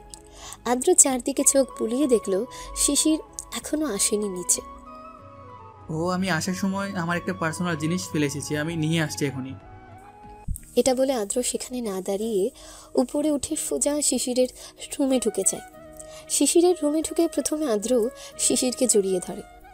আমি যতদিন পর্যন্ত না বলবো ততদিন পর্যন্ত তুই বাড়ির বাইরে পা রাখবি না, একমাত্র কলেজ ছাড়া। আর হ্যাঁ, এর ভিতরে যদি বাবা মা বা তোর বড় আব্বু তোর বিয়ের ব্যবস্থা করেছে তাহলে সরাসরি আমাকে জানাবি। আর যদি ওই ছেলের সামনে গিয়ে বসেছিস তাহলে মনে কর ওই দিনই তোর শেষ দিন হবে। এখন আমি চলে যাচ্ছি, হঠাৎ করে খবর এসেছে যেহেতু যেতে হবে। শিশির কিছু বলতে যাবে, আদ্রের কথার পরিবর্তে সেই সুযোগটুকু না দিয়ে আদ্র শিশিরের ঠোঁটে ঠোঁট ডুবায়। কিছুক্ষণ সময় পার করে আবার সে নিজে ছেড়ে দিয়ে বলল, কপালে একটা চুমু দিয়ে, জান, ভালোভাবে থাকবি, কিন্তু নিজের যত্ন নিবি, খেয়াল রাখবি নিজের। আমি খুব শীঘ্রই এসে যাব তোর কাছে। এটা বলে আদ্র সেখানে লেট না করে শুতে চলে যায়। নিচে এসে সবার কাছ থেকে বিদায় নিয়ে বেরিয়ে পড়ে বাড়ি থেকে। এয়ারপোর্টে যাওয়ার পর রাত 10টায় ওরা বাংলাদেশ থেকে বেরিয়ে যায় দুবাইয়ের উদ্দেশ্যে। সেখান থেকে আবারও ফ্লাইট চেঞ্জ করে আমেরিকার উদ্দেশ্যে রওনা হয়। দীর্ঘ 16 ঘন্টা জার্নি করার পর তারা চলে আসে আমেরিকায়। হ্যালো স্যার, আমরা মাত্র এসে আমেরিকাতে ল্যান্ড করলাম। এয়ারপোর্ট থেকে বের হয়ে গেছি, এখন ট্যাক্সিতে বসে আছি। গুড। ওরা তোমাদেরকে হোটেলে নিয়ে যাবে, যেখানে থাকার ব্যবস্থা করে দিয়েছি তোমাদের, আর তোমার সাথে যারা গিয়েছে সকলকে। তুমি তোমার নিজের হাতে ওদেরকে লিড করবে। আর শোনো, কালকের দিনটাই তো আছে, তারপরের দিন তো ওরা ওই ডিল করার জন্য মিটিংয়ে বসবে। যেভাবেই হোক ওই সময় ওদেরকে ধরতে হবে, এদেরকে। স্যার, আপনি এটা নিয়ে একদম টেনশন করবেন না। আমি যেহেতু একবার এসে গেছি, সেহেতু এখান থেকে একেবারে আমি মিশন শেষ না করে যাচ্ছি না। আর আপনি তো বলেছিলেন ওদেরকে ধরতে হবে, যদি এনকাউন্টার করে দিই তাহলে? এদেরকে এখন এনকাউন্টার করার অর্ডার আসেনি উপর থেকে, সেজন্য এখন আমি তোমাকে এটা বলতে পারবো না। যদি লিমিটের বাইরে চলে যায় তাহলে এনকাউন্টার করে দিও, পরে আমি দেখে নেব। এটা যেহেতু সরকারের সাথে মিলিত, আশা করি ওরা ঝামেলা করবে না এটা নিয়ে। আচ্ছা ঠিক আছে স্যার, আপনি যেভাবে বলেছেন আমি সেভাবেই করব। আর যদি এরা বেশি তেরামি করে তাহলে স্যার আমি আপনাকে শিওর দিতে পারতেছি না আমি কি করবো এদেরকে। তোমাকে যতটুকু বলেছি তুমি শুধু ততটুকু করো, তাহলেই হবে। আর যদি পরিস্থিতি হাতের বাইরে চলে যায় তাহলে ডাইরেক্ট এনকাউন্টার করে দেবে, এতটুকু আপাতত মাথায় রাখো। আর এখন আমি ফোন রাখতেছি, রুমে গিয়ে রেস্ট করো। এটা বলে স্যার ফোন কেটে দেয়। স্যার ফোন কেটে দেওয়ার পর আদ্র ওর টিমের মধ্যে একজনকে বলে উঠল, রিয়াদ, আমি তোমাকে যা যা বুঝিয়েছি বলেছি সেটা কি তুমি বুঝতে পেরেছো? জি স্যার, আমি আপনার পুরো কথাটা বুঝতে পেরেছি, কিন্তু সমস্যা হলো গিয়ে এই সিস্টেমটা শুধু আমি 2 মিনিটের জন্য হ্যাক করে নিজের আন্ডারে রাখতে পারবো, এর বেশি আমি রাখতে পারবো না, কারণ এইগুলো আমেরিকান সিস্টেম। 2 মিনিট একেবারে যথেষ্ট। তুমি শুধু 2 মিনিট কি করে হ্যান্ডেল করবে সেটা তুমি ভালো করে বোঝো। আর সোহানি, তোমাকে যা যা বলেছি মনে আছে তো? জি স্যার, আমার সব কিছুই মনে আছে। সময় মতো আমি আমার কাজটা করে ফেলবো। ওকে ঠিক আছে। বুঝি আমরা চলে এসেছি হোটেলে, তোমরা গিয়ে রুমে গিয়ে এখন আপাতত রেস্ট করো, আর বেশি দূরে যেও না ঘুরতে গেলেও। ওইদিকে আদ্র নিজের রুমের মধ্য গিয়ে প্রথমে শিশিরকে মেসেজ দেয়। আদ্র যখন এসএমএস করেছে তখন শিশির অনলাইনে ছিল না। আদ্র এসএমএসটা করে সে ফোন রেখে শুয়ে পড়ে। আদ্রের ঘুম ভাঙে যখন ওর ফোন বাজতে থাকে তখন। আদ্র ফোনটা রিসিভ করে কানের মধ্যে নেয়। ওই পাশ থেকে কি বলছে সেটা শোনা যাচ্ছে না, কিন্তু আদ্রের মুখ দেখে এখন বোঝা যাচ্ছে যে ওই পাশ থেকে যা বলছে আদ্র তাতে অনেকটা রেগে গিয়েছে। তার মানে আমার সন্দেহটাই শেষ পর্যন্ত ঠিক হলো। আমার বাবা তাহলে আমার সাথে এই খেলাটা খেলতে পারলো। নো প্রবলেম, আমি খুব শীঘ্রই আসছি, 2 দিন পর আসবো। রাইট টাইমিং আমার, আমিও আসতেছি, মুখোমুখি বসবো ওদের সামনে। এটা বলে আদ্র ফোন রেখে দেয় আর হাতের কাছে একটা গ্লাস পায়, সেটা চেপে ভেঙে ফেলে, যার ফলে হাতের মধ্যে অনেক জায়গায় কেটে গিয়েছে। তখনই সাথে সাথে শিশিরকে কল করে। কিছুক্ষণ সময় রিং হওয়ার পর শিশির যখন ফোন ওঠায় তখন আদ্র বলে, এতক্ষণ ফোন দিয়েছি, কোথায় ছিলি? এতক্ষণ ধরতে পারিসনি? ফোন চালাস কেন? হ্যাঁ, যদি ফোন ধরতে না পারিস কাজের সময়? বড় আব্বু একটু ডেকেছিল, সেই কারণে মোবাইল রুমের মধ্যে রেখে নিচে গিয়েছিলাম, তাই আসতে একটু দেরি হয়েছে, ধরতে পারিনি প্রথমে আপনার ফোন। আদ্র শিশিরের কথা শুনে একটা মুচকি হাসি দেয়। তারপর শিশিরকে জিজ্ঞেস করে, বাবা তোকে কেন ডেকেছে জানিস? কিছু বলেছে? বলেছে এই 2-3 দিন কলেজে না যাওয়ার জন্য। বড় আব্বু যেহেতু এটা বলেছে তাই আমি আর বড় আব্বুর কথার বাইরে যাইনি, সেজন্য আমি রাজি হয়ে গিয়েছি। আর আপনিও তো আমাকে না করেছিলেন যেন বাড়ির বাইরে পা না রাখি। তোর বড় আব্বু হঠাৎ তোকে কলেজে যেতে বারণ করলো কেন? সেটা তোর মনের প্রশ্ন জাগেনি? কখনো তো কলেজে না গেলে তোর বড় আব্বু তোকে বকা দিত, তাহলে আজকে নিজে থেকে না করলো কেন সেটা জানতে চাসনি?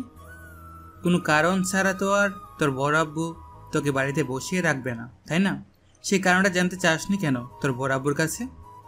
সত্যিই তো আমার একটু মনে হচ্ছিল না, আর বড় আব্বুর সামনে মনে হলো আমি ভয়ে জিজ্ঞাসা করতে পারতাম না, কারণ আমি বড় আব্বুকে অনেক ভয় পাই।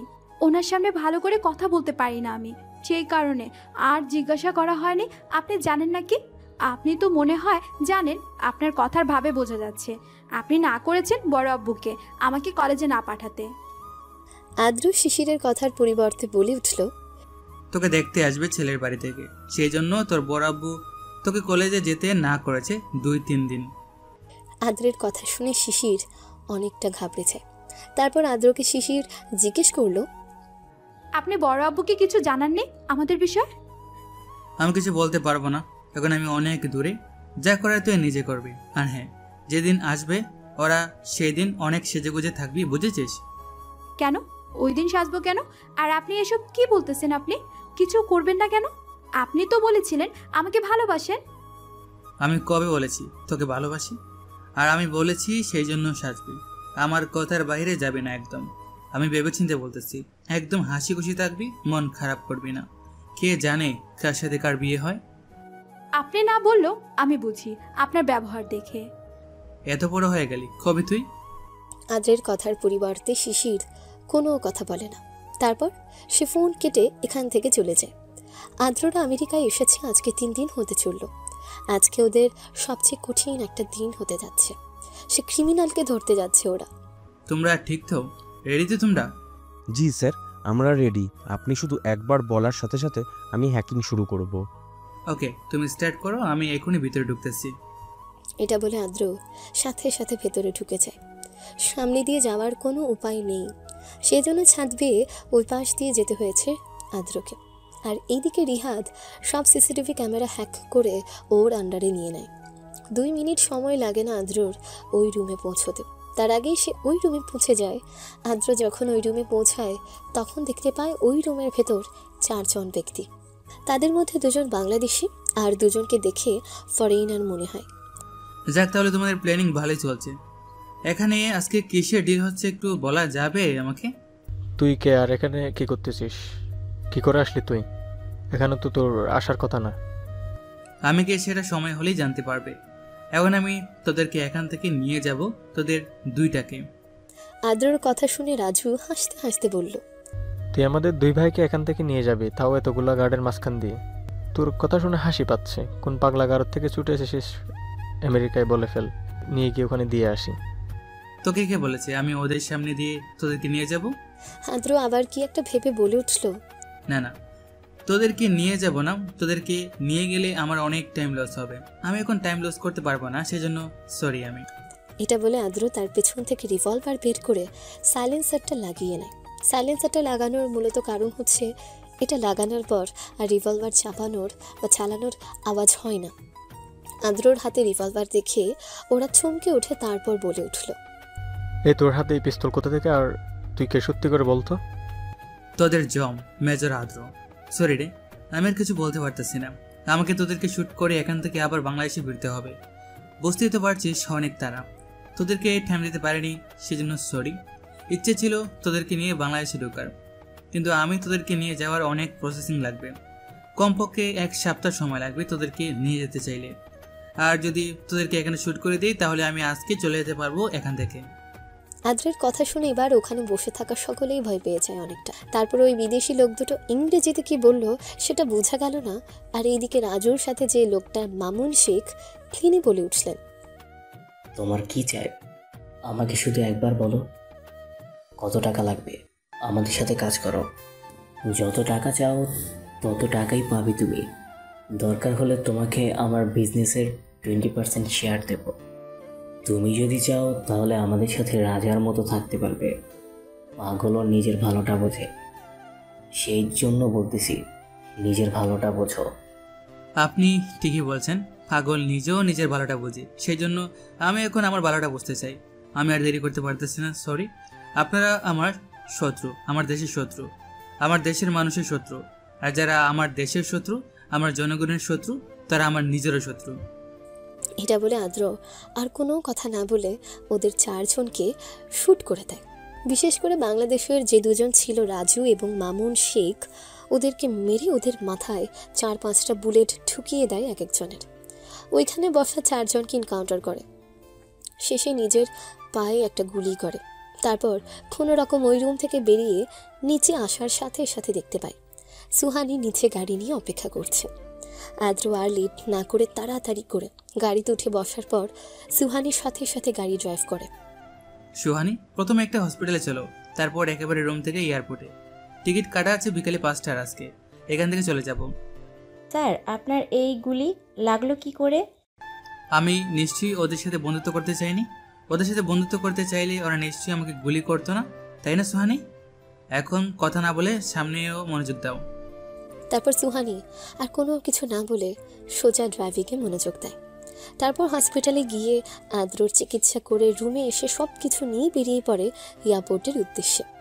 4:50 ওরা এয়ারপোর্টের ভেতরে ঢুকে। কিছুক্ষণের মধ্যে ওদের প্লেন আকাশে উড়ে যায়। গন্তব্য ইউনাইটেড আরব আমিরাত। রাত 2টা কি 3টার দিকে দুবাই ইন্টারন্যাশনাল এয়ারপোর্ট ল্যান্ড করে বিমানটি। সেখান থেকে আবার বাংলাদেশের ফ্লাইট ধরে ইমিডিয়েটলি চলে আসে বাংলাদেশে। সকাল 6টার সময় বাংলাদেশে আসার পর আদ্র নিজের বাড়ির সামনে এসে শিশিরকে কল করে। শিশিরকে কল করার সাথে সাথে শিশির কল রিসিভ করে। শিশির সবসময় তাড়াতাড়ি ঘুম থেকে উঠে ফজরের নামাজ পড়ে, তারপর আর ঘুমায় না। আজকেও তেমনই হয়েছে। শিশির ঘুম থেকে উঠে ফজরের নামাজ পড়ে আর ঘুমায়নি। শিশির কোনো রকম প্রশ্ন না করে তাড়াতাড়ি নিচে এসে দরজা খোল।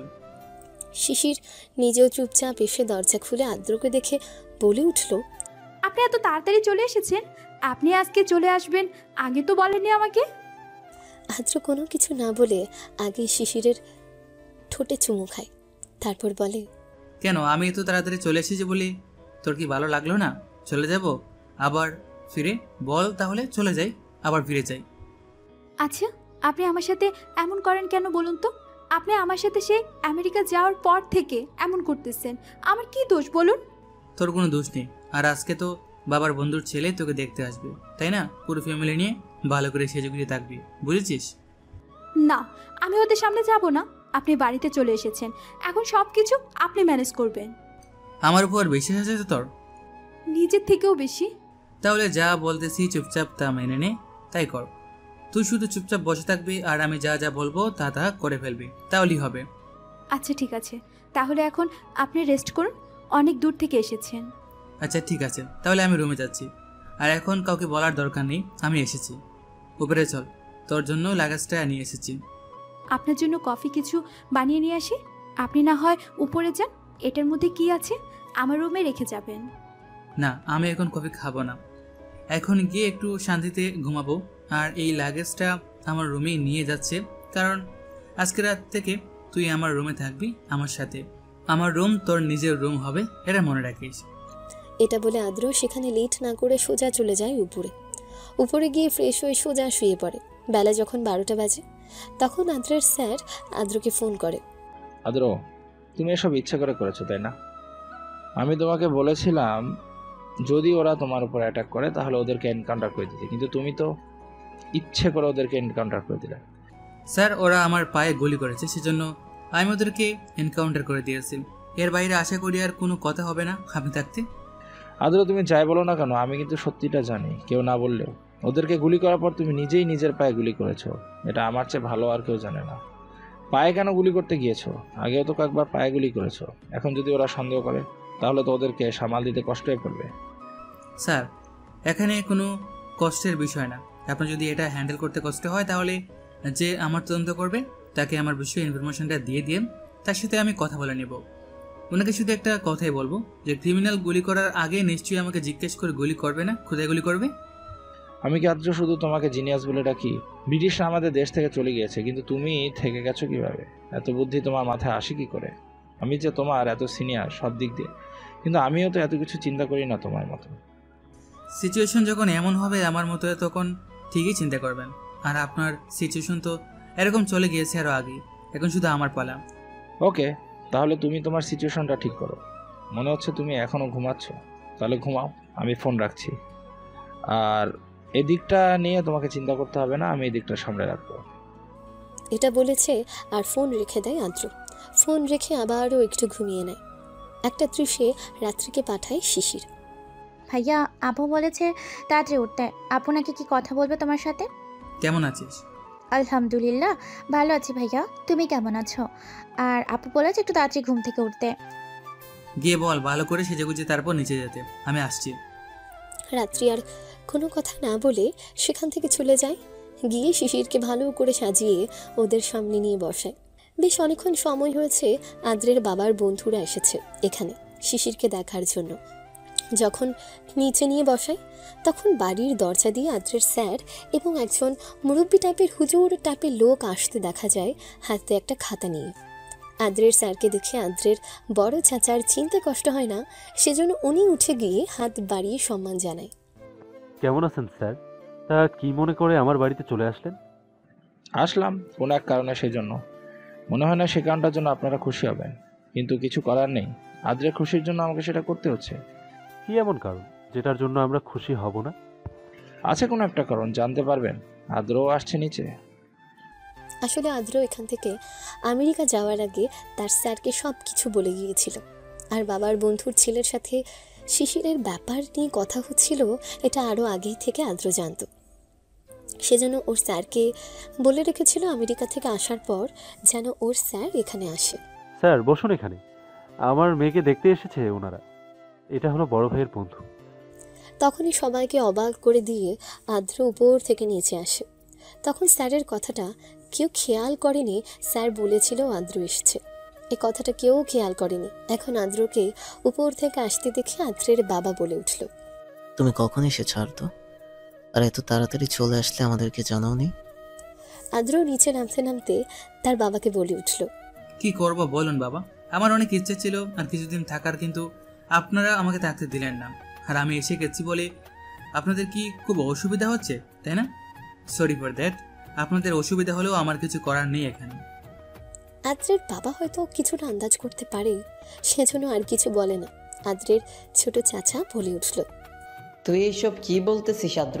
আমরা খুশি হব না কেন? আর ভাইয়ের সাথে তুই এইভাবে কথা বলতেছিস কেন? সেটা তোমার ভাইয়াকে জিজ্ঞেস করো। আমি ওনাদের সাথে কেন এরকম করে কথা বলতেছি উনি খুব ভালো করেই জানে সেটা। এটা বলতে বলতে আদ্র গিয়েছে শিশিরের পাশে বসে পড়ে। মাশাআল্লাহ, তোকে দেখতে তো খুবই সুন্দর লাগছে। আরে আঙ্কেল, আপনারা কেমন আছেন? অনেক দিন পর আপনাদের সাথে দেখা হয়েছে। আজকে দিনটা এখানে থেকে যাবেন, আবার কবে না কবে আসেন আল্লাহ ভালো জানেন। আলহামদুলিল্লাহ ভালো আছি বাবা, তুমি কেমন আছো? তোমাকেও তো অনেক দিন পর দেখলাম, এখন আর ওই দিকে যাও না তেমন একটা। জি আঙ্কেল, এখন আর এই দিকে যাওয়া হয় না। আমার নিজের অফিস, তারপর বাবার অফিস, সবকিছু সামলে এক প্রকার দিন যাচ্ছে বলতে আর কি। 3 বেলা ভালো করে খাবার সময়টুকু পর্যন্ত পাই না এখন। এর ভিতরে আবার আমাকে পেড়া দেওয়া হচ্ছে, এটা কি ঠিক বলুন? একদম ঠিক নয় বাবা, তোমাকে কে প্যারা দিচ্ছে? সেটা তো আর কেউ না, আপনারা নিজেরাই তো। আপনি আর আমার বাবা। আঙ্কেল, এসব আমি এখন আর বলতে চাই না। এখন এসেছেন আপনার পরিবার নিয়ে, এখন না খেয়ে এখান থেকে যেতে পারবেন না। আর আপনি কাজী সাহেব বিয়ে পড়ান। এতক্ষণ ওখানে দাঁড়িয়ে থাকা আদ্রের বাবা মা সকলে শুধু আদ্রের কাণ্ড দেখে যাচ্ছে। এখানে আদ্র এবং সবার সাথে কথা বলছে, সেই জন্য আদ্রর মা চাচা চাচিরা কিচ্ছু বলছে না। আদ্রের এই কথা শুনে আদ্রের মা বলে উঠল, আমরা তো ছেলেকে ভালো করে দেখিনি, ভালো করে কথাও হয়নি, তাহলে এখনই কিসের বিয়ে? তুই এসব কি বলতেছিস? মা, তুমিও নাকি শুরু করলে? ছোটবেলা থেকে আমাকে দেখে আসছো, আমাকে নিজের হাতে বড় করলে। নিজের ছেলের ব্যাপারে আর কি জানতে চাও বলো? আমি বলছি, কি জানতে চাও আমার ব্যাপারে? মা এবার অনেকটা অবাক হয়ে তারপর আদ্রের দিকে তাকিয়ে জিজ্ঞেস করে উঠল, তুই শিশিরকে বিয়ে করতে চাচ্ছিস নাকি? এতে কোনো ভুল নেই মা, আমি আগে চাইতাম, এখন চাচ্ছি, ফিউচারে চাইবো। কাজী সাহেব আর কিছু না বলে বিয়ে পড়ান। এই শর্তটার কথাই তুমি আমাকে বলেছিলে, যে এই শর্তটা যদি মেনে নেই তাহলে তুমি চাকরি ছেড়ে দিবে। বলেছিলাম, কিন্তু এখন আমি আমার কথা উঠিয়ে নিয়েছি। কিন্তু তুমি তো বিয়ে করতেছো ঠিকই, আমরাও মেনে নিচ্ছি, তাহলে সমস্যা কি? তুমি ওই কথা মানবে না কেন? শর্ত মানবে না কেন তুমি? এটা কি আসলেই সত্যি বাবা? তুমি তো সব কিছু জানতে, তাই না? তারপরও আমি আমেরিকা যাওয়ার সুযোগ নিয়ে তুমি ওদেরকে কেন বাসে আনলে? আজকে তোমার জায়গায় যদি অন্য কেউ হতো তাহলে আমি কি করতাম আমি নিজেও জানি না। আমি তোমাদেরকে সুন্দর করে শর্তটা দিয়েছিলাম, তুমি আমার শর্তটা রাখতে পারোনি। তুমি শিশিরকে নিয়ে ওদের সামনে বসে আছো। এখন যদি তাহলে আমি এই সম্পর্কটা মেনে না নিই তখন? আমি আর এখন এইসব কিছু নিয়ে ভাবতেছি না। ওকে নিয়ে বাড়ি থেকে বেরিয়ে যেতে আমি দ্বিতীয়বার ভাববো না। আপনি কথা না বলে বিয়ে পড়ান। আর বড় চাচা, আপনার কি এই বিয়েতে কোনো অমত আছে? ভাইয়া, যদি এই বিয়েতে কোনো অমতে না থাকে তাহলে আমারও কোনো অমত নেই। স্যার, আপনি কি কাজী সাহেব নিয়ে আসছেন? উনি তো কথাই শুনছেন না। ওনাকে বলুন এখনই বিয়ের কাজ শুরু করতে। আপনি বিয়ের কাজ শুরু করেন কাজী সাহেব। কাজী আর কোনো কিছু না বলে বিয়ের কাজ শুরু করে। বিয়ে পড়ানো শেষ হওয়ার পর আদ্র কাজী এবং স্যারকে এগিয়ে দিয়ে আসতে চায়। স্যারকে এবং কাজী সাহেবকে অনেকবার বলেছে ওরা এখান থেকে খেয়ে যাওয়ার জন্য, কিন্তু স্যার এখানে আর থাকেনি। উনি নাকি কোথায় যাবে, সেখানে গিয়ে খাবার খেতে বলেছে। আদ্র বাইরে যাওয়ার পর আদ্রের বাবা উঠে এসে শিশিরের পাশে বসে বলল, শিশির মামনি, আজকে তোমার বিয়ে দেওয়ার জন্য ওদেরকে ডেকে আনিনি, এটা শুধু সবাইকে বলার জন্য ছিল। আর তো তোমার প্রতি কেমন ফিলিংস অনুভব করে সেটা বোঝার জন্য। আমার জানা মতে আর তো তোমাকে আরও কয়েক বছর আগে থেকেই লাইক করতো, এবং এই কয়দিন বাড়িতে ঠিকমতো আসতো না শুধুমাত্র তোমার জন্য। হয়তো তোমাকে দেখলে ও আরও দুর্বল হয়ে পড়তো সেই জন্য। এখন একমাত্র তুমি পারো ওকে ওই চাকরি থেকে বের করে আনতে। কি পারবে না মামনি? জি বড়াবু, আমি চেষ্টা করব। শিশিরের বড় মা এসে শিশিরকে নিয়ে যায় আদ্রের রুমে। আপা, এতক্ষণ কি হয়েছে? সব আমার মাথার উপর দিয়ে গিয়েছে। আমাকে একটু বলবে তোমরা, আমার মেয়েটার কিভাবে বিয়ে হয়ে গেল আমাদের নিজের বাড়িতেই? তোমরা এখন বিয়েই হয়ে গিয়েছো। আমার যে কি খুশি লাগছে, বাড়ির বড় মেয়ে বাড়িতেই থাকবে সারা জীবন। হ্যাঁ রে, এটা আমার অনেক ইচ্ছে ছিল, কিন্তু এখন আর আমার কোনো ইচ্ছা পূর্ণ থাকেনি। আদ্রকে আমি এটা বলতে চেয়েছিলাম অনেকবার, কিন্তু আদ্র রেগে যাবে ভেবে আর বলিনি। কিন্তু আমার ছেলে যে তলে তলে এই কাজ করে বসবে কে জানতো। তারপর ওরা আদ্রের রুমে শিশিরকে বসিয়ে দিয়ে চলে যায়। দিন যাওয়ার পর রাত 12টায় আসে আদ্রের রুমে। এসে দেখে শিশির ওয়ার্ড্রব গুছাচ্ছে আদ্রের জামা কাপড়। তোকে এগুলো করতে কে বলেছে? এদিকে আয়। শিশির যাওয়ার পর ওকে টেনে কোলে বসিয়ে বলল, শিশির তুই খুশি তো আমাকে বিয়ে করে? আলহামদুলিল্লাহ, অনেক খুশি। একটা মুচকি হাসি দিয়ে আবারও জিজ্ঞেস করলো, রাতের খাবার খেয়েছিস? হ্যাঁ, আপনি ফোন করে বলার পর খেয়ে নিয়েছি। আচ্ছা ঠিক আছে, এখন এখানে এসো, আমি ঘুমাবো, তোকে জড়িয়ে ধরে ঘুমাবো। আজ থেকে আমার বালিশ হবে তুই। শিশির আর কোনো কিছু না বলে ওইভাবে বসে থাকে। আদ্র ওকে বিছানার মধ্যে শুইয়ে দিয়ে ওকে জড়িয়ে ধরে। থেকে যাস, আমার রাগ অভিমান সবকিছু সহ্য করে সারা জীবন। সারা জীবনের জন্য এসেছি আপনার কাছে, আর কোথাও যাব না আপনার কাছ থেকে দূরে। আর এরই মধ্য দিয়ে একটা সুন্দর রোমান্টিক গল্প আমরা শেষ করে ফেলেছি। তো গল্পটা যদি আপনাদের কাছে ভালো লাগে তবে অবশ্যই কিন্তু আমাদের কমেন্ট সেকশন আছে, সেখানে গিয়ে আপনাদের মূল্যবান কমেন্ট জানাতে ভুলবেন না। এবং চ্যানেলে নতুন হয়ে থাকলে অবশ্যই আমাদের চ্যানেলটাকে সাবস্ক্রাইব করে বেল বাটনটাকে বাজিয়ে দেবেন। এভাবেই আমাদের পাশে থাকবেন এই আশা ব্যক্ত করে আজকে এই ভিডিওটা সমাপ্ত করছি। সবাই ভালো থাকবেন, সুস্থ থাকবেন। দেখা হচ্ছে অন্য কোনো নতুন গল্পে।